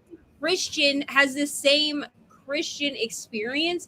So I think that it's so, because I've had people tell me that, like, because some people in the LGBTQIA space don't like the term queer, I'm not allowed to use it for myself. And to that, I say, that's nice. But for myself, I won't label other people as queer because I don't want to offend them. But I can label myself as whatever the fuck I want. Yes. So don't tell me, because I've also had people be like, well, you can't have said that you are, because for a long time I identified as bisexual. Now I identify as pansexual or as queer. Okay. But I identified as bisexual for so long because I didn't have there was not another label that I knew of. Yeah. Identify as. And I've been told that, like, I can't possibly be queer because majority of who I've dated are cis men. And I'm like, that's not how that works. Like, so I feel like it's a thing of like, because personally, I read queer characters because I like to see, see other people's experiences in the queer space. That's why I read them. And if I can identify with their story, then that's great and wonderful. You know what I'm saying? But I'm not going to identify with every LGBTQIA person just because I am also an LGBTQIA person. And it's weird to be like, well, I don't like the way this is represented because it wasn't my experience. Okay. So go write your own book with your own. Yeah, it's like people forget that experimentation is a thing. And then let's not act like, not also heteromorphia, but like just people having that in their life is not like. Yeah. Societal pressures are a thing. Like, and sometimes you don't discover that you're gay till later in life. Right. Yep. So it's just stop being. People are so fucking weird. My take on labels is I will use the label unless I know it isn't like the greater community considers it a slur. There are certain things I will not use. I will use the label you want me to use, right? Right. Yeah. Well, it's like even like just talking about like I saw a booktuber once. I'll tell you guys like off screen. Just put it in the quick chat. Yeah. But I forgot. I mean, I gotta remember. I gotta look it up. But they were reading a book, and they are not a gay man. But the book they were reading was written by a gay man, and it included the F slur in it in the book. Oh God. I know. And they got mad and said they weren't going to read any of the book because no one should use that word. My favorite thing is listening to British gay men talk about not my favorite thing, but it's one of the funniest things I've ever, is listening to British gay men talk about the F slur and how they're like, yeah, you have to like really adjust depending on where you are in England. Because if you go far enough out, they're not referring to you.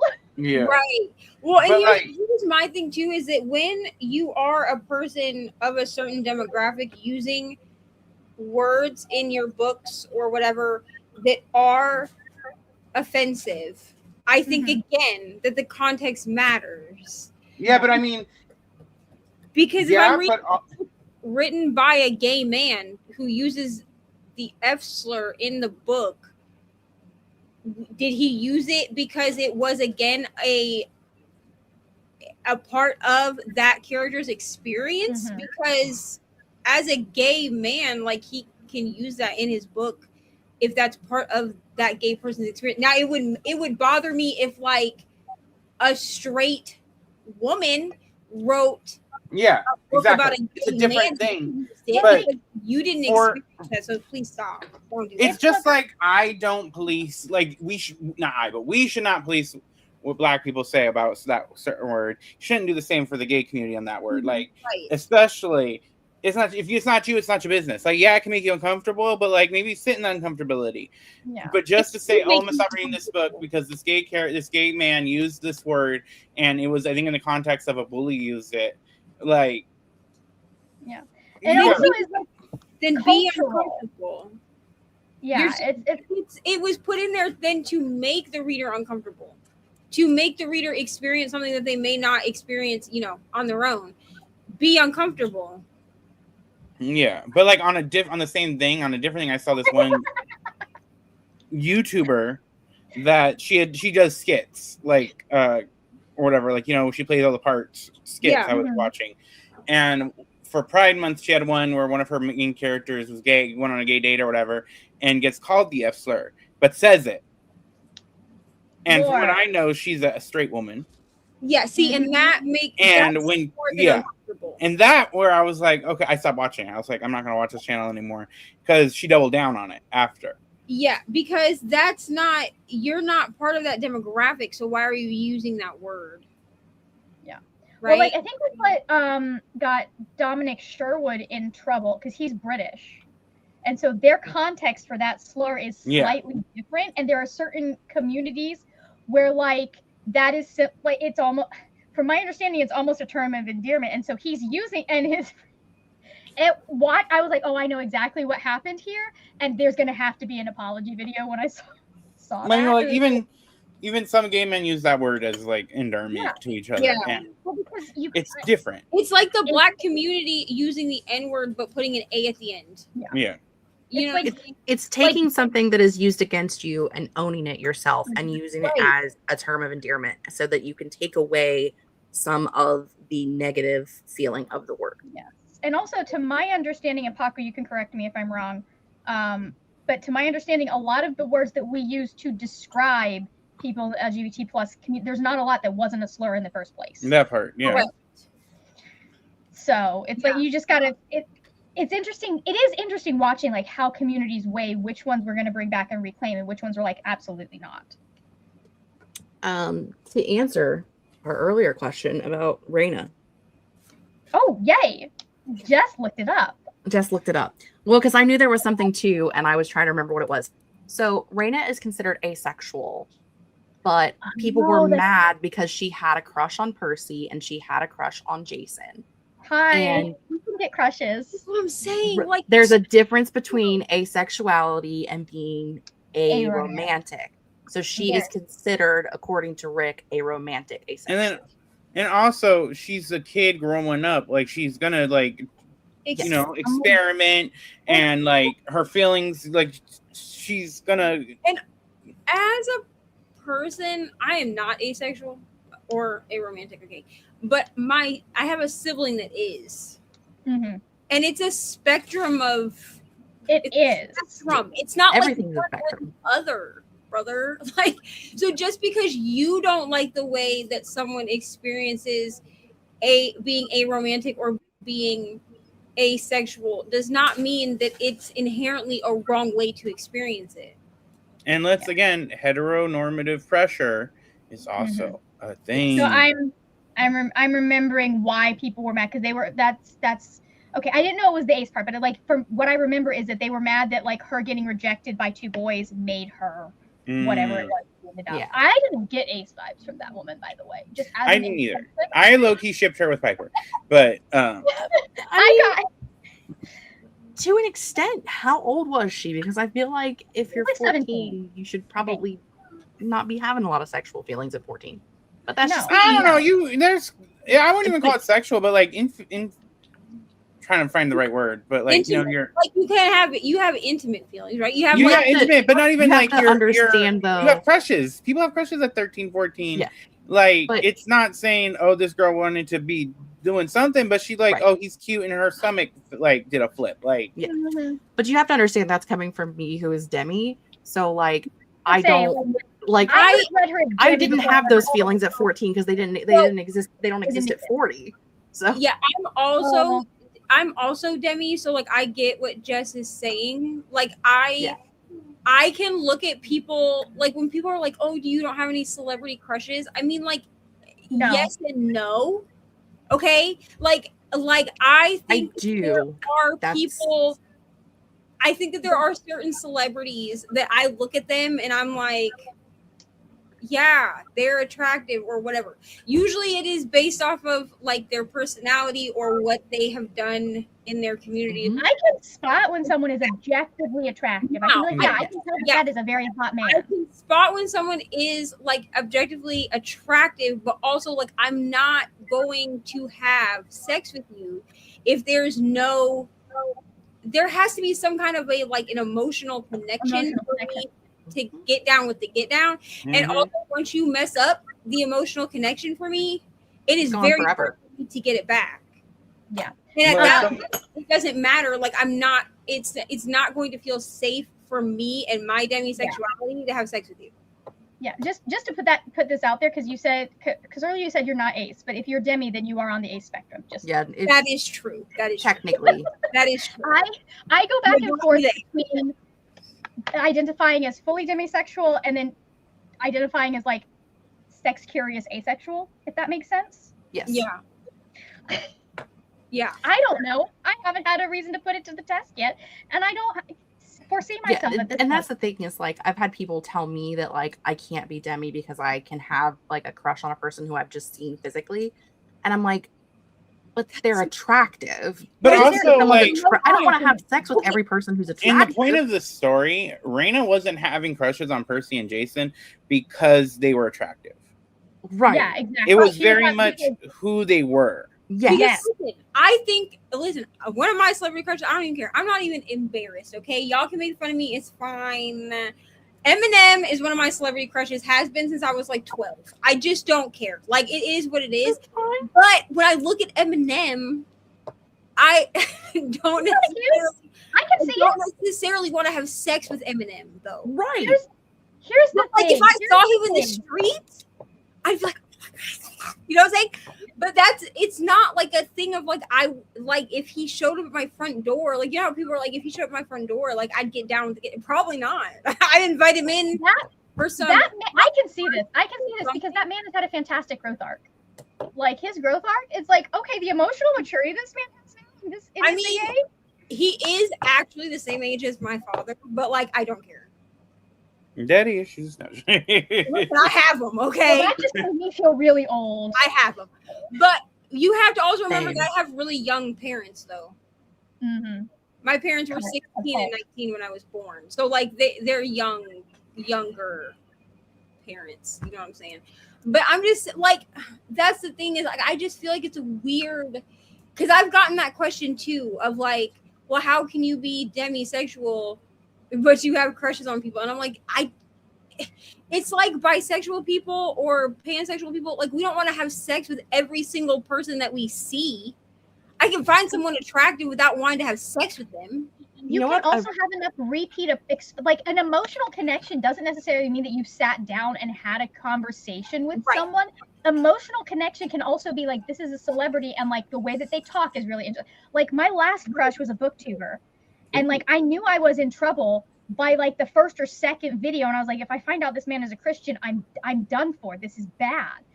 It worked out real well because he doesn't know I exist. But well, I mean, if you found out he was a Christian, it would be worse. Like the crush would get worse, or it'd be over. At the time, I was still deeply pretty fundy. And so I was not interested in a relationship necessarily that I would have been with anyone that was not a Christian. Okay. I don't know. There is still a part of me that would want someone yoked. What? Yeah, I want it to be equally yoked, and there is a part of me that still does kind of want someone who understands my religion. Is not like I do want some agreement there, but like it's not a end all be all anymore. But like it was one of those things. I was like, well, he's not a possibility because he's not if he's not a Christian, he's not a possibility. So it's fine. It's whatever. Yeah. And then I found out he was a Christian. I was like, oh fuck, he's a possibility. I have a right over the cliff. It's no one you know, probably. But I have a crush on a YouTuber that's a true crime YouTuber. Like I listen to them to go to sleep at night because their voice is soothing. But I also know that this person is married with a child, at least one child. I think just one. I lied. And also, as far as I know, is not LGBTQ at all. Like I wouldn't go into their comment section and like tell them how hot I think they are or anything. That's creepy and weird. Yeah. But like we're allowed, like, I don't know. People can have crushes without it being like it's not like an all or nothing. To me, I don't know, like I had like a really big crush on this person in high school, straight, and like since then crushes just don't exist for me. That's fair. There are people that I would be like, oh, you could get it, but I don't go to the point of like, oh, I have a crush. Listen, what was it? I was listening. So there's a show called High Potential, and like I was doing a second rewatch, and there was it was one of those times because like I'll go through times where I'm like I'm fully ace, aren't I? I am absolutely 100% ace. And then this man, I'm watching the second season. It's High Potential, Karadek. He said something in like this low voice, and I was like, oh, I am not fully asexual. Take it back. It's always so funny when those moments happen because I'm like, oh no, I'm not. I had I used to, when I was in my early 20s, would have like, just like the weird biggest random crush on somebody. And my mom would be like, that guy is 100% gay. And I'd be like, I'm just looking at him because he's pretty. I'm not trying to have sex with him. I don't care if he's gay or not. I'm objectively staring at him from afar going, oh, he's cute. Right. I tend to also not have crushes on people that I know in real life. I don't hardly ever. I have the safer way to do things. Like I have crushes on people that like are not attainable to me, like celebrities or like. See, I don't consider those crushes because like I feel like just my mentality of it is like I like and how I feel about it is like, do I think Jonathan Bailey's attractive as hell? Yes, but I don't consider that a crush because like I don't know him. Right, because he's not attainable. Yeah. So, but that's like the extent of how my crushes go. Though that's the closest thing that I have because like even people that I've dated in real life, I wouldn't say that I had a crush on them, and almost every person I've dated has started out as my friend first. So it's supposed to happen, in my opinion, but that's just my opinion. I mean, do they turn out to be terrible people sometimes? Absolutely, but like, but they started as my friend first. Which is why some of them have continued to be my friend even after the split has happened and healing has been done, is because like we were friends. so for me there's a like a I can disconnect it once healing. Yeah, that makes sense. Now, healing has to be done on both sides first, but once healing is done, but that's, I mean, I've had issues with that in romantic relationships with people being like, I don't understand why you're friends with your exes, and I'm like, okay, but like I'm not trying to, like, been there, done that. We've already like done the thing, and it didn't work. So like I have no interest in revisiting it. It's not happening. It's not happening again. I understand that. That's funny. Shall we, because it's getting kind of close to sit, shall we do one last sprint and then we can chat for as long as we want? Yeah, that works. Yeah. I'm so sorry to everyone in the audience. I'm surprised that all 12 of you are still here. They're just Let's go ahead. We're going to pop this up. They love us. Yeah, I know. Like, we just watched. I was like, oh, they're going to start leaving, and they did. So we will go in 3, 2, 1. Let's go.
I don't know where my book is. Hold on.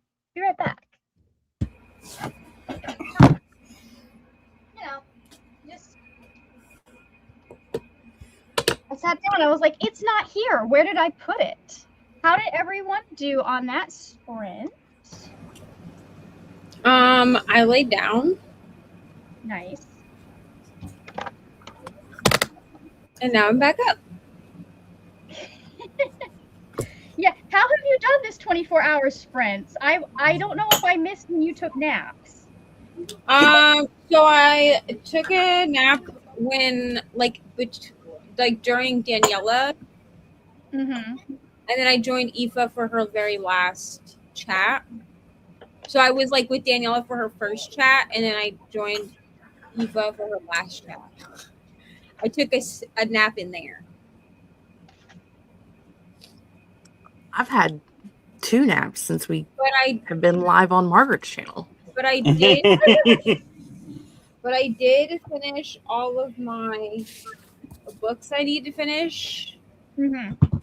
So my 24-hour Herkid challenge was successful. Amazing. Excellent. How did you do, Jess? I just read some more of First Cut is the Deepest. I don't know how this is a weird book, y'all.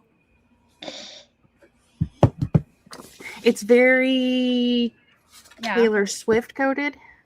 Mm-hmm. In that like the main character is like this trailer trash girl who one of her songs gets picked up by a influencer.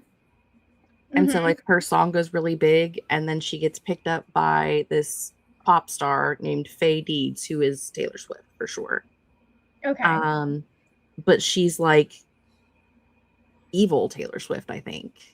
Like everyone thinks she, you know what I mean? Like reading her personality that's to the public is very Taylor Swifty. Yeah. But I think she might be a murderer. But also, I think That is the Deepest makes so much sense knowing that there's music involved. Yeah. Yeah. I also think she murders bad men, though. Like, oh, okay. Because Minnie McGinnis is very girl power, feminine rage. Listen, this is feeling very much like a I support women's wrongs kind of book. It is, and I'm really having a good time, but also I'm like, wow, I might be evil, I think. Yeah. Oh, that's funny. Oh no, too much light. Let's get I'm not okay. There we go. Sorry, I didn't mean to blind y'all with my face there. How did you do, Paco? Got to chapter 19 out of 22. Mm-hmm. So we'll definitely be finishing this today. And I am liking it. Very nice. Probably sitting at like a 4. Maybe a 4? Yeah. That sounds like fun. I mean, 4 stars is good. Mm-hmm. So, yes. I got to page. I did not get to. I got 16 pages read in that particular little break because I was also doing other things. And I've been doing a little bit of cleaning in the office because all of this stuff ended up on my desk when we decided to clean it up.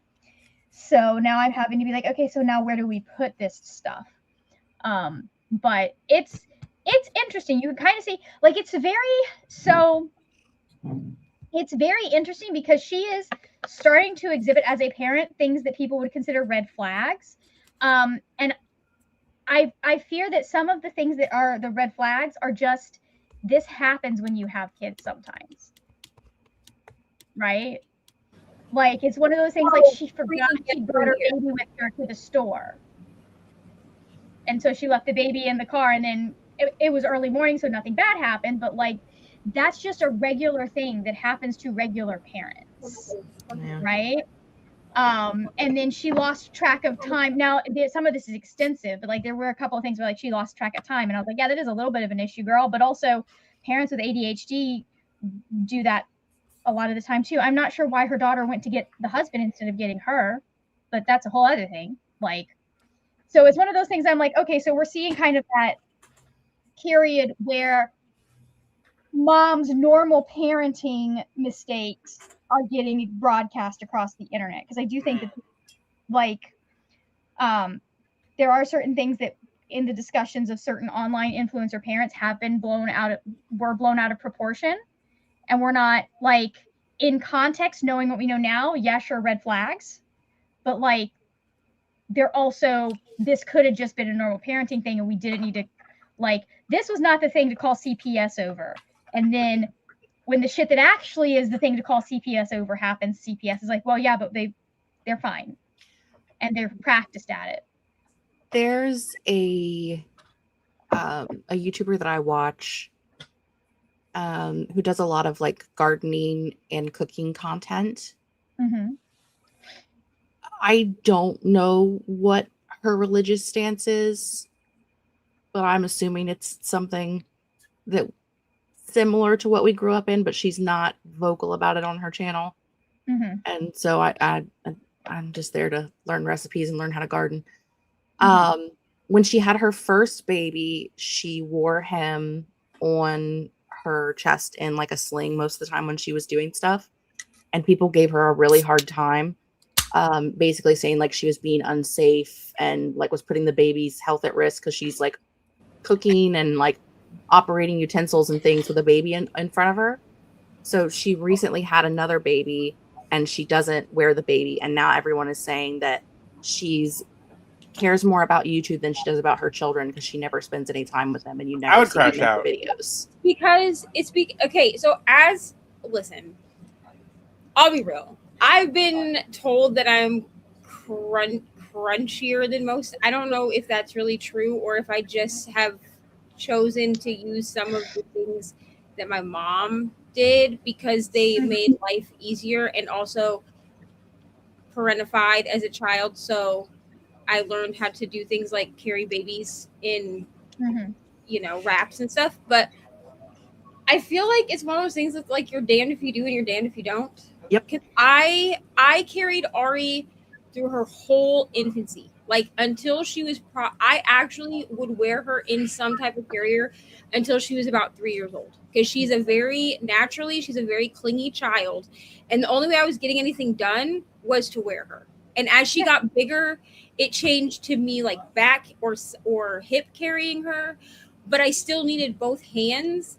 And I remember, like, I was even on YouTube, but like I remember posting like pictures just like on Facebook or whatever, for family members to see. And people will give you like if you wear them too much, you'll spoil them. They'll never sleep alone. You can't spoil a child. And here's my thing. I just feel like whatever is the most comfortable for you to do. It's always the parents that kids are like in trouble that are got a lot to say. Yeah, well, and I don't really plan to have another baby, but like if I did, I would wear them all the time because that is a normal thing. Because ultimately, like, unless they were a baby that naturally was okay with being on their own, newborns tend to want to be up on you all of the time. It just is what it is. And like, I think that it's weird because I do watch similar to Jess where like they do trad wifery things on their channel. But I can't pinpoint for sure if that's what they're actually doing, or if or if they are just like they just like to be home. Because in the little bit of time that I was like a true stay-at-home mom, because I am technically still, but Ari's in school full time, so it feels a little different to me now. I liked being a stay-at-home mom and like cooking and doing that stuff, but I wouldn't. I was not a trad wife. Yeah, right. So I watch some channels that are like that don't talk about God or religion or anything like that. They are just going about their lives, You weren't out there making toothpaste from scratch. Right. And I feel like a lot of them that have babies, like newborns into toddler age, tend to carry their children, and they do get those parents that are like, oh, you today's video you didn't have the baby on you, so you must not care about your kids in the background. But also, like, those clips that you see, my kids are not in any of my vlogs.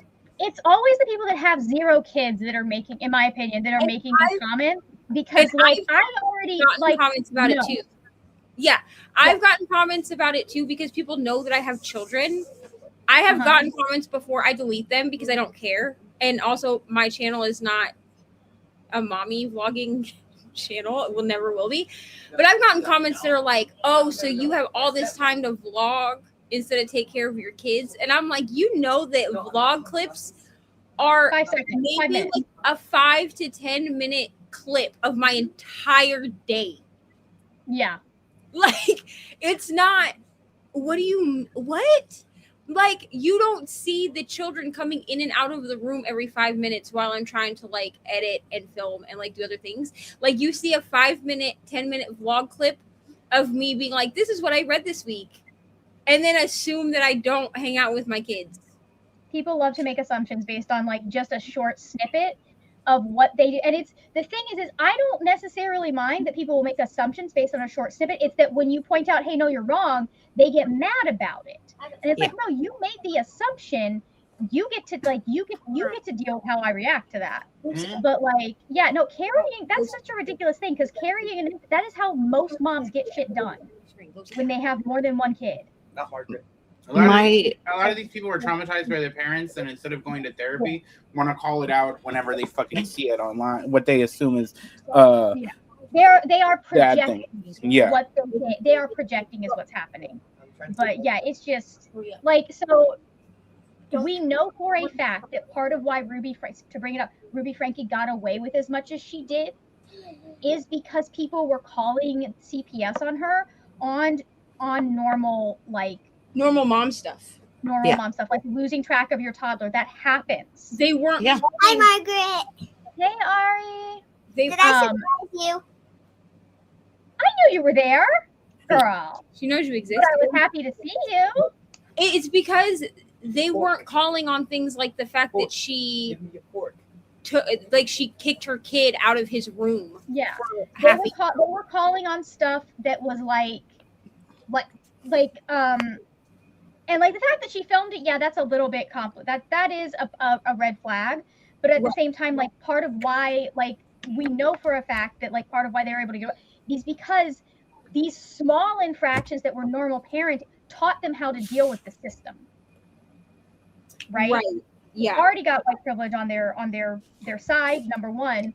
But like also repeated exposure to the system when you get away with shit just makes it easier for you to get away with that shit. Is she the one that was like her kid she wasn't giving her kid any food for lunch and was like, I hope that no one gives them food. That was one of the clips that went around. She like sat in her van and said that her youngest daughter did not kept forgetting her lunch. And the teacher called her to come bring a lunch to school, and she said no. My mom would have done something like that. My thing is like 5 is still an acceptable age to be like they're gonna forget their lunch. I think once you get to like late middle school, high school, that makes sense that you might be like, for context, Ariana is 9. She's 9 years old. She's about to go into 4th grade. Do you know how many times she left her backpack at home last year?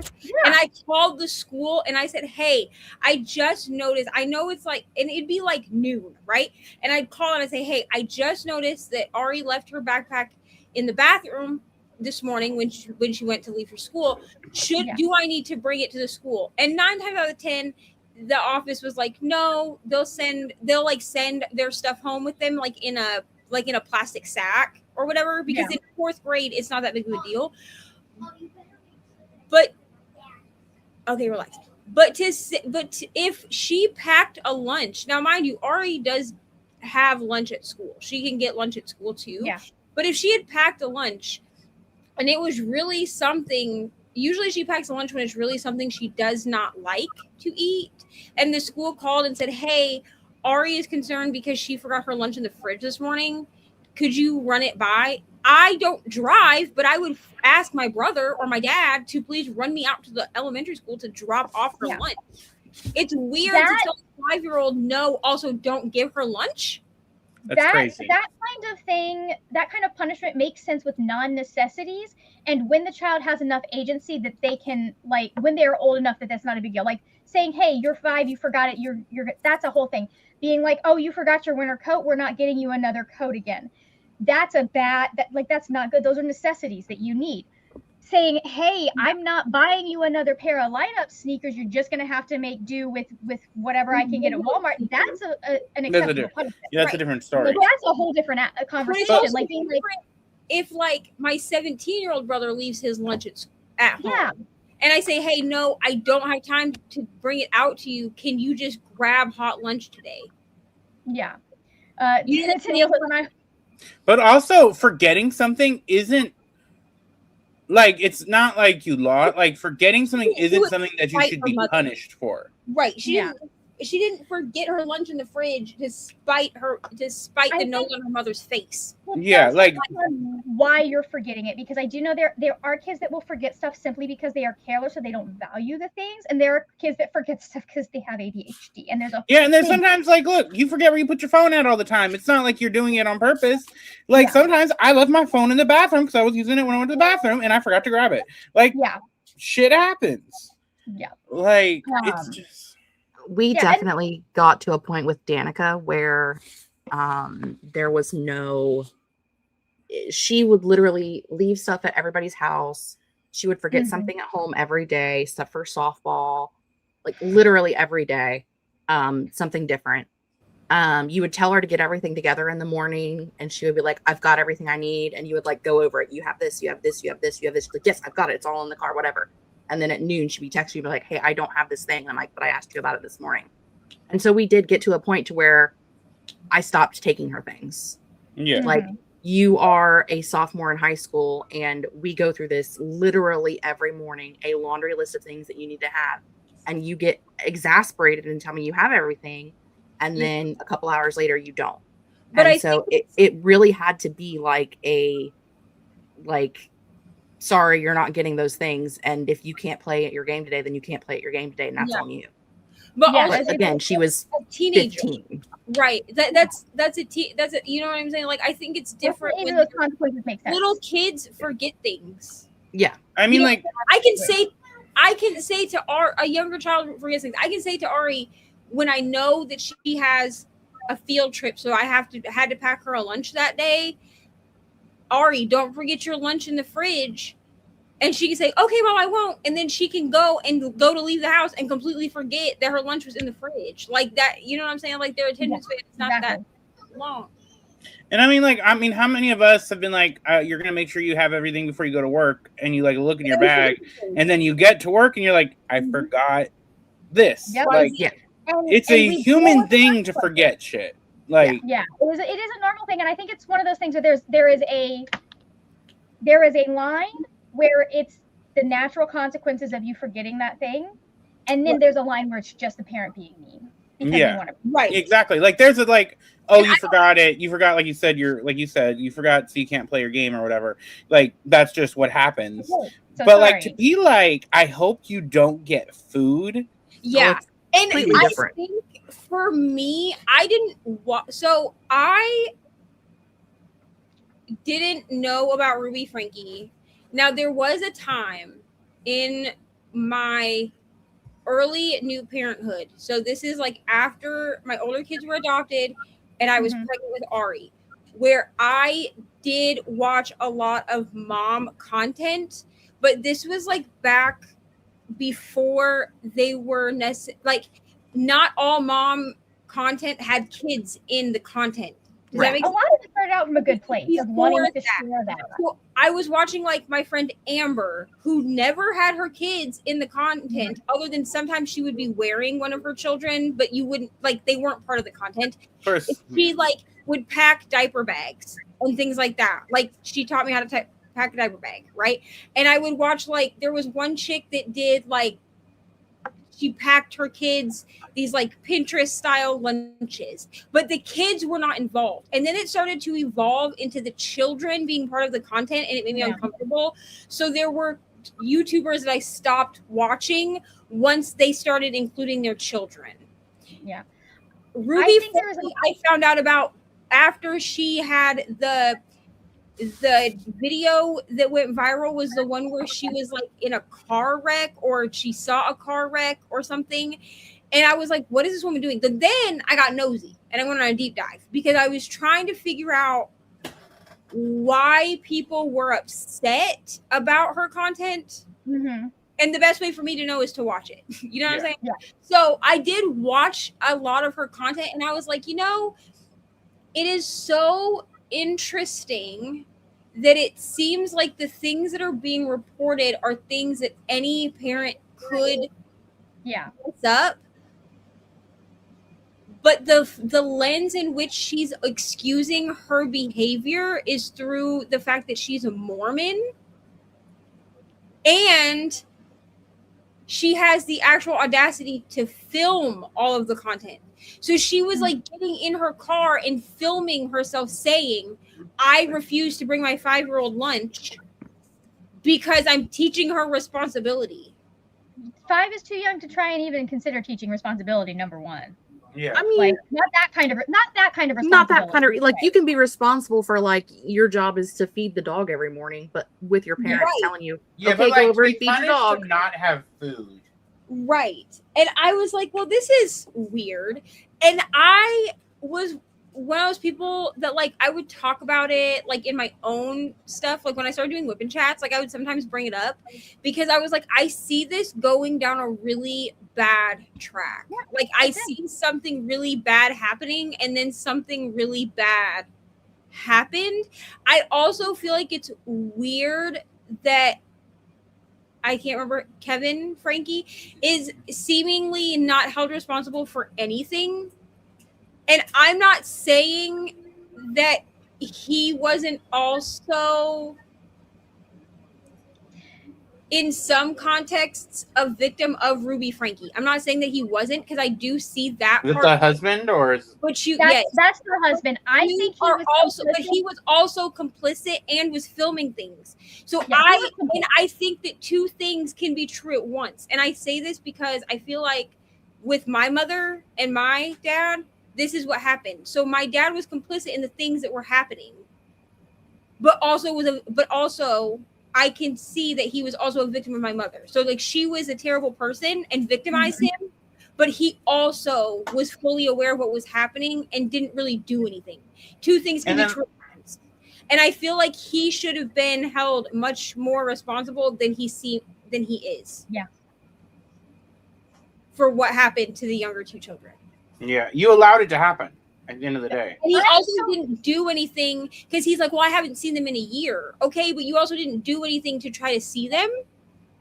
Yeah, so you're still married to her. So legally, you still have legal rights to your children. Mm-hmm. My thing is like the stuff that happened, like I think there are certain levels of what happened. Like you had to have known something was going on, but certain levels of what happened that he probably didn't know as soon as he was out of the house. I think he was your typical guy of that persuasion that once he was he was okay with it when he was in the house. That's the biggest issue for me is he was okay with all of that when he was in the house. And then he fully checked out when he was out of the house because like suddenly like he was one of those guys that like his love of his children was dependent on his love of their mother, right? And once you're no longer with the mom, you don't care about the kids. Because I know that is very much a thing that happens. But Tennille says, when I was a baby, my mom stuck me in my car seat in a snowbank while she did farm chores. You just do what you need to do as long as baby is safe. I was definitely in a snowsuit. Yeah, like parents do. Like that's normal. Oh, Jean is here. Hello, welcome, Jean. I never try to like judge parents. Like when I see kids out in the wild, like my first thought is never to be like, what is the mom doing? Like when it's in a situation. But I will say the one time I was like, you come on, you got to be a better mama than this. Is I was at work and it was a Disney on Ice event, and this little kid, and it has to be like a toddler, like just from the way the kid looked, is crying on the floor, and the mom is trying to get the kid to stop crying, but instead of like picking up the baby or going to it, she has 2 beers in her hand, and like 2 drinks and trying to get. I'm like, if you don't put that shit down. Also, it is not even 1 o'clock yet. I worked with kids from the time that I was a child up until like 2019, 2020. I've seen a lot of parents. I feel very comfortable. Like I feel very comfortable judging certain situations. Most of the time, I'm gonna be like, most of the time when people are judging parents, though, I'll be like, hey, but that I guarantee you that mom was doing her best. Like that is a situation where maybe that's a reoccurrence. But there's also a very high chance that just, like, when people will talk about I think it was Harambe, but like people really get on the mom for that. And it was really, I think it was this one. It might be a completely different one with a kid and a gorilla, but like it was on the zoo because the child did what kids do and got away from mom and got through the child never should have been able to get through the exhibit. It doesn't even matter that mom didn't have a hold of them. Like at the end of the day, the real thing is the zoo is the one that was at fault for that. The child shouldn't have been able to get to there in the first place. The child was not able to go through. You know what? I don't think it was Harambe. I think it was an earlier one because I don't think the child fell. But like they were able to just slip through the gate that was up, and it's like, no, that wasn't a safe setup, and kids will do that. And you have to, when you have a place that's going to have kids, you have to plan for that, right? You have to plan for the fact that children are going to get away from their parents, because when they're like 2 or 3, they are little escape artists, and mom and dad can do the best that they can and still come up short. Yeah. And you also have to, I mean, when it's something like that too, like kids, adults, everyone are going to come up on the, you know, as close to the thing as they can, as close to the enclosure. I believe it was like slipped through some bars is what happened. So like you can't have bars big enough for a kid to slip through. Yeah. It's one thing if mom or dad is lifting the child up and putting them in a position where we know it's unsafe, but when they slip through the bars, my guy. That's on, Yeah. So real quick, just to cover this, Catherine says dinner break, now shower time, to get ready for a baseball game. Exciting, which I am bringing the book to, but people are fun. Okay. Thank you. I read today's pages of Cursor's Fury and had a bit of supper, and I'm debating having some blueberry oatmeal. I think no. Okay. I mean, that's a debate that happens sometimes. Just, do I want more? I've been there, done that. Okay. I think we have exhausted the topic at hand. Does anyone have anything they want to plug before we head out? Ooh, the number of men that truly prefer to hang out with the kids is babysitting their own children. Gene, don't get me started. Don't get me started. Listen, here's the thing. I have the fathers of my children at some point have all, except one, have all made comments about babysitting their kids, and I'm like, you know that's just parenting.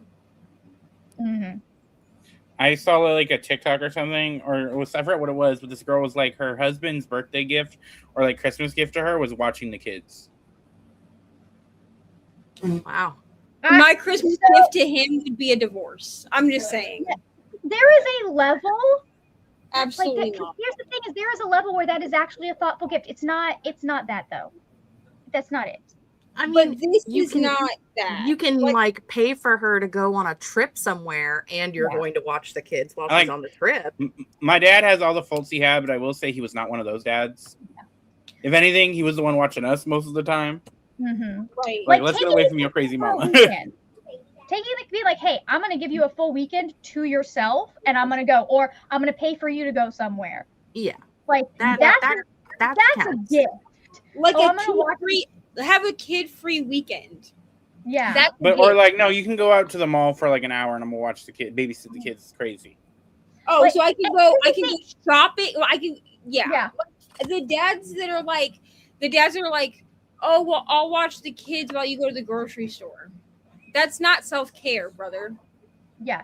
That's it. Like saying, I'll watch the kids while you go to the grocery. That's a whole thing. I mean, like that was what my mom did for a while. She's like, I don't want to take the children to the grocery store, so you get them. Like you get them. Or you go to the grocery store. Like, it's one thing to be like, hey, why don't you go do something that you want to do? I've got the kids. You don't worry about it. I'll feed them. But like, I'll be like, Go stop being a parent for 30 seconds and then, oh, honey, I'm gonna watch the kids while you go out. Like, there's a condescending way to do it, and there's a, hey, why don't we figure out you get some time for yourself? Because that clear sears is like it's so funny how people will take what is just being caring of your partner and making sure that they get their time and turn it into something that, oh, I'm doing you a favor. Is she doing you a favor when she lets you go out with the boys? Anyways, I doubt that there is anyone in our any of the 12 people here are people who need to hear. Plot twist, they all are. They all need to hear it. So, anyways, anything you guys want to plug though before we head out? I just have a whipping chat that went up on Wednesday. If you want to go watch it, that'd be great and wonderful. I don't got anything. I'll have more things coming. I have sprints tomorrow at 7 p.m. Eastern Daylight Time, which is now essentially. But no one's gonna judge me if I end up going back to StreamYard and moving on with my life. No one is going to judge you, Jess. No one. I'm so angry. I'm so grumpy today. It's okay. Listen, there you can find a different time to learn a new system. Find a different time. That's when you do that. It's okay. It's the fact that it crashed on me is what made me angry. Yeah. Like dealing with like the having to figure things out, sure. But it like legit crashed and then kicked me out. And just you know? Yeah. Yeah. That's frustrating. Paco, do you have anything you want to plug? No, I need to film stuff, so I don't have anything out. I've been needing to film. Too. Samesies. Me too. I have something. You have sprints tomorrow morning. I have sprints tomorrow morning. Or afternoon. I don't know when. I believe it's tomorrow morning. Hold on. I have sprints I can plug. We will be sprinting tomorrow at 10 p.m. Eastern time. Me, Aoife, Julie will be doing our Old Lady Craft sprints. And if you would like to go hit notify, here is the link for them. I will put it in the chat. There you go. It'll just be the three of us. And I may still be reading Yesteryear at that point because I'm going to try and listen to more. I don't think I'm going to be able to finish it tonight just because, again, I can only take so much of this woman. So, anyways, but thank you for joining us. Neva, before we go, when is the next 24-hour sprint going to be? What a wonderful question. Thank you so much for asking. Let me pull up the spreadsheet so that I can tell you. One of these days, we'll remember to have you look this up before. August 28th and 29th. Beautiful. That is the next 24-hour sprint. We will see you August 28th or 29th for the next 24-hour sprints. I will be back on my channel next. Will I be back on my channel next week? Yeah, I'll be back on my channel next week at 3 p.m. Eastern time. Oh, yeah, and I've added a sprint day, so I have Thursday Thursday, they're not morning. They're like afternoon. They're like noon central time. Sure, Ari, and then no more food. And then my normal Saturday sprints will start up again next week. Nice. After Margaret. They're right after Margaret's sprints on Yes, Saturday. they are right after mine because I usually send people to you. So anyways, thank you guys for joining us. We will see you next month for the next 24-hour sprints, and have a good rest of your night.